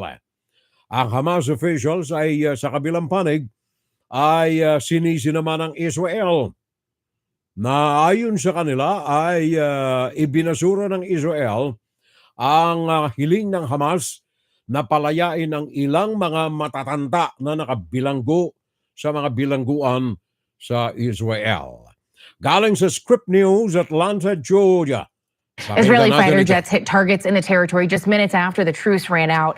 Israel says that Hamas violated the terms of the truce by failing to release all of its female hostages and because it launched rockets into Israeli territory. Israel also dropped leaflets over parts of southern Gaza, urging people to leave their homes. Now, that suggests that it may be preparing to widen its offensive. Also, this bombshell from the New York Times, according to a report published yesterday evening, Israeli military and intelligence officials had specific details about the Hamas plan to attack Israel, and they had it more than a year before it actually happened. The Times has now reviewed a 40-page document called, codenamed, I should say, Jericho Wall. And that document spelled out the plan almost with chilling specificity, the plan that Hamas ultimately would launch on October 7th against Israel. It was reportedly circulated amongst top Israeli officials, but experts came to the wrong conclusion that Hamas simply did not have the capabilities to carry out such an ambitious attack. They described what they saw as aspirational. In the meantime, the Israeli Security Agency, which is in charge of counterterrorism in Gaza, has made no comment again about this bombshell report. Yeah, the resumption of fighting has renewed concerns for the hostages that are still in Gaza. Before the end of the truce, more than 100 had been freed, but about 140 are still believed to still be in captivity. In exchange, Israel has released 240 Palestinians from prisons in Israel.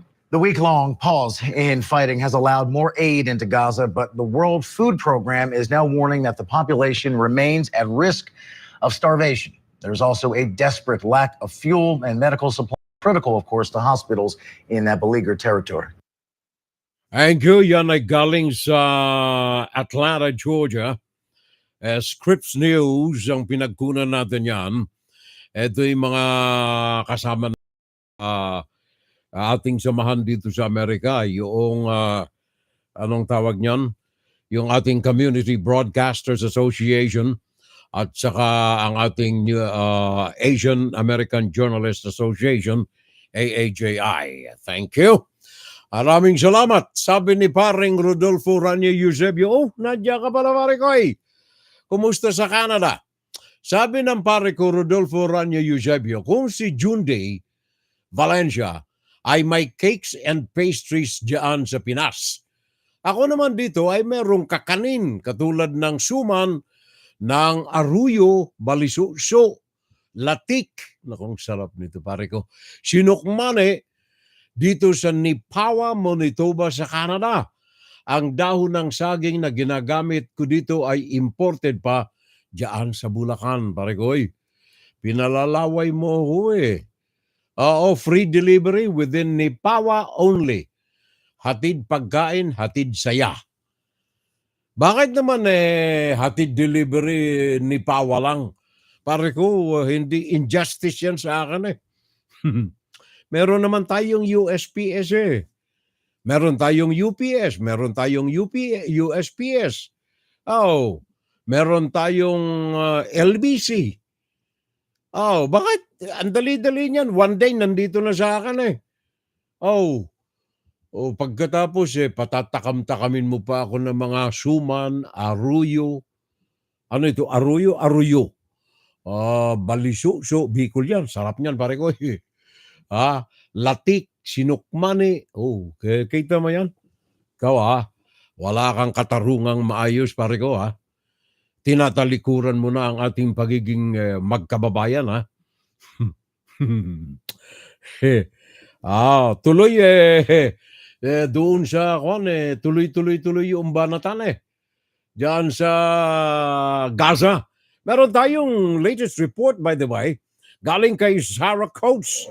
Hello there. Tel Well, Aviv. you were just mentioning that aid, and on the aid front, the situation is growing even more Latest dire report. simply due to the fact that there are more airstrikes in the strip now, and aid trucks are simply not getting in. We've just heard from an Egyptian border official saying that that crossing is now not open. You can see a big line of trucks on the Egyptian side of the Rafah crossing that cannot cross in to bring any aid in now with the resumption of fighting. Now, with regards to ground operations, it certainly seems as though the Israelis are heeding calls from the US Secretary of State Antony Blinken, who jetted out earlier this morning to minimize civilian casualties. The IDF are posting online what it's calling an evacuation map. It's a map of Gaza divided up into little parts.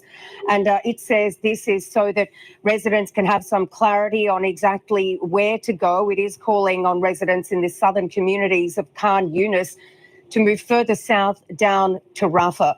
Now, there are reports coming in from the ground of airstrikes right across the strip in Khan Yunis, also in the centre and in the northern part of the strip inside Gaza City. Now, all of this as rockets continue to be launched from the Gaza Strip into southern Israeli communities.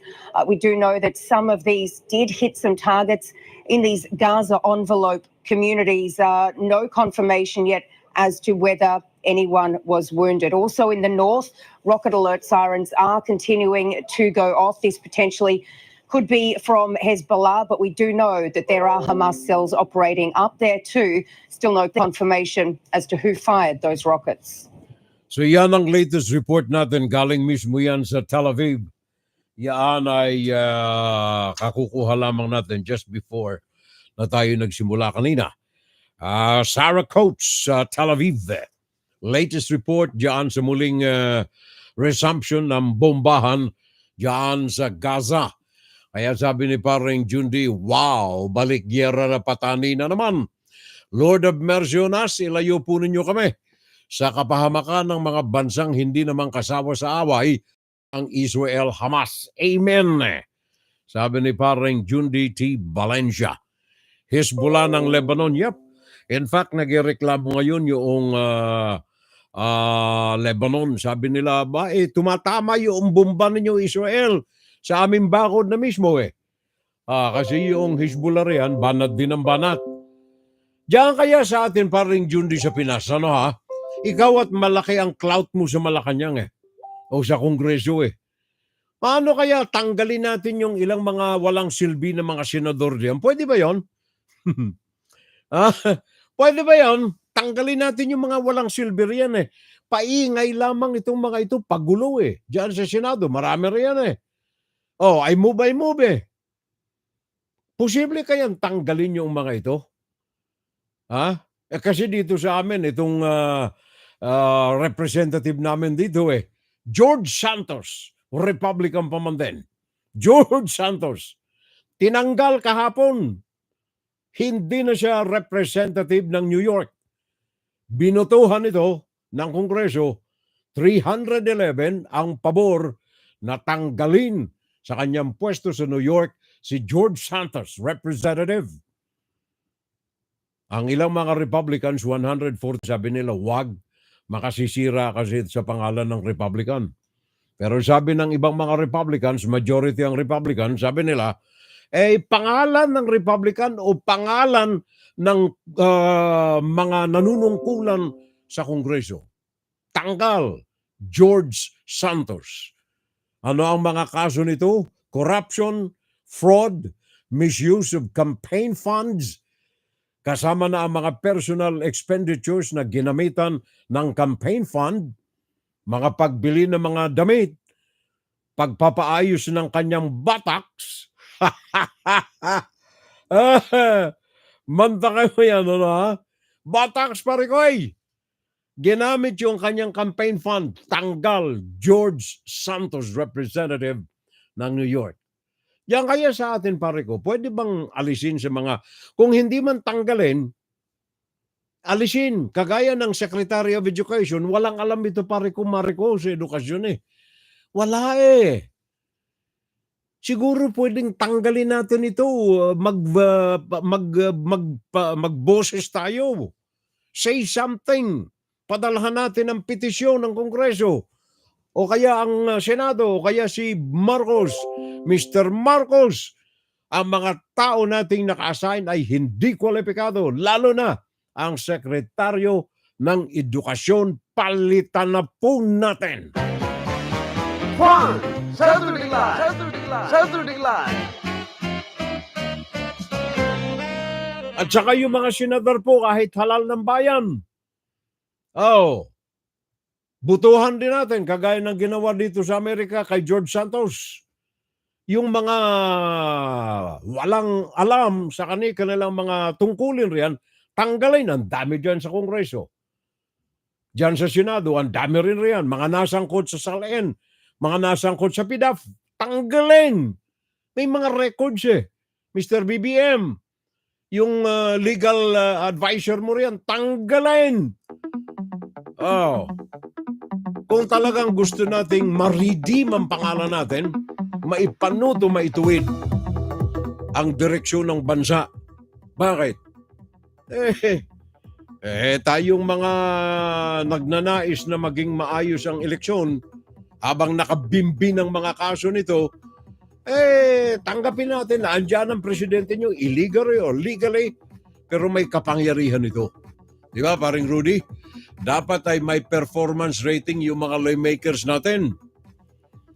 Basihan ay number of bills na na-file sa saligang batas. Kailangan, natakpan pare ko Natakpan itong binabasa ko sa iyo. Ala na tayong oras. Sandali, ha? Kailangan siya ang major author, sabi ni pareng Rodolfo Rania. Parang hindi pa nangyayari sa Pinas na magtanggal ng upper-lower house. Kaya nga ngayon na pare ko Ngayon na! Ngayon na gawin, paaabot natin na tayo mga nanunungkulan diyan sa Kongreso ay meron tayong prinsipyo na kailangan talagang lingkod bayan lamang ang ating mga kasama. Ala na tayong oras, Marikoy. Thank you very much. Ni paring Jundity Valencia, standing by kay Manay. Until next Saturday, bukas Sunday magsimba tayo. First week of Advent. First Sunday of Advent bukas. Simba tayo, huwag kaligtaan. Ipanalangin natin ang ikapanunuto ng ating bansa, ng ating sarili, ng ating pamilya. Maraming salamat, Diyos Mabalos, maray na aga, maray na udto, maray na hapon sa lambansaro. Magandang umaga, magandang tanghali, magandang hapon, magandang gabi, bawat isa. Bayang kong mahal, good morning, good noon, good afternoon, and good evening, everyone. At kagaya ng lagi kong sinasabi, I love you all. Sincerely, I say that. Kagaya ng pagmamahal ko sa aking buong pamilya. Sa lahat sa inyo na mga kaagapay ko every Saturday, ang aking doble na pagmamahal at pasasalamat sa inyong pakikiisa sa akin. At sana'y maikalat natin itong mga kaalaman na ipinakakalat natin. Thank you. Maraming salamat. Maring Mir, kapag ginawa ang tanggalan, wala nang matitira. Lahat sila tanggal. Ay, Marikong Mir. Sinabi mo, Edgar Allen Kalingking, thank you, Furel, sabi niya. Well, I love you, Neng. Ang layo mo hindi marinig ni Jundi. Dito ka nga sa tabi ko. I love you, Neng. Kita mo na, mahal ako ng asawa ko pag may naka-on na microphone. And that, mahal ako ng asawa ko kita mo, may kape ako, laging mainit yun. Laging mainit yan, parang Jundi. Until next Saturday, kasama tayo ng Pong May Kapal. Thank you, everyone. Salamat. Juan, Saturday Live.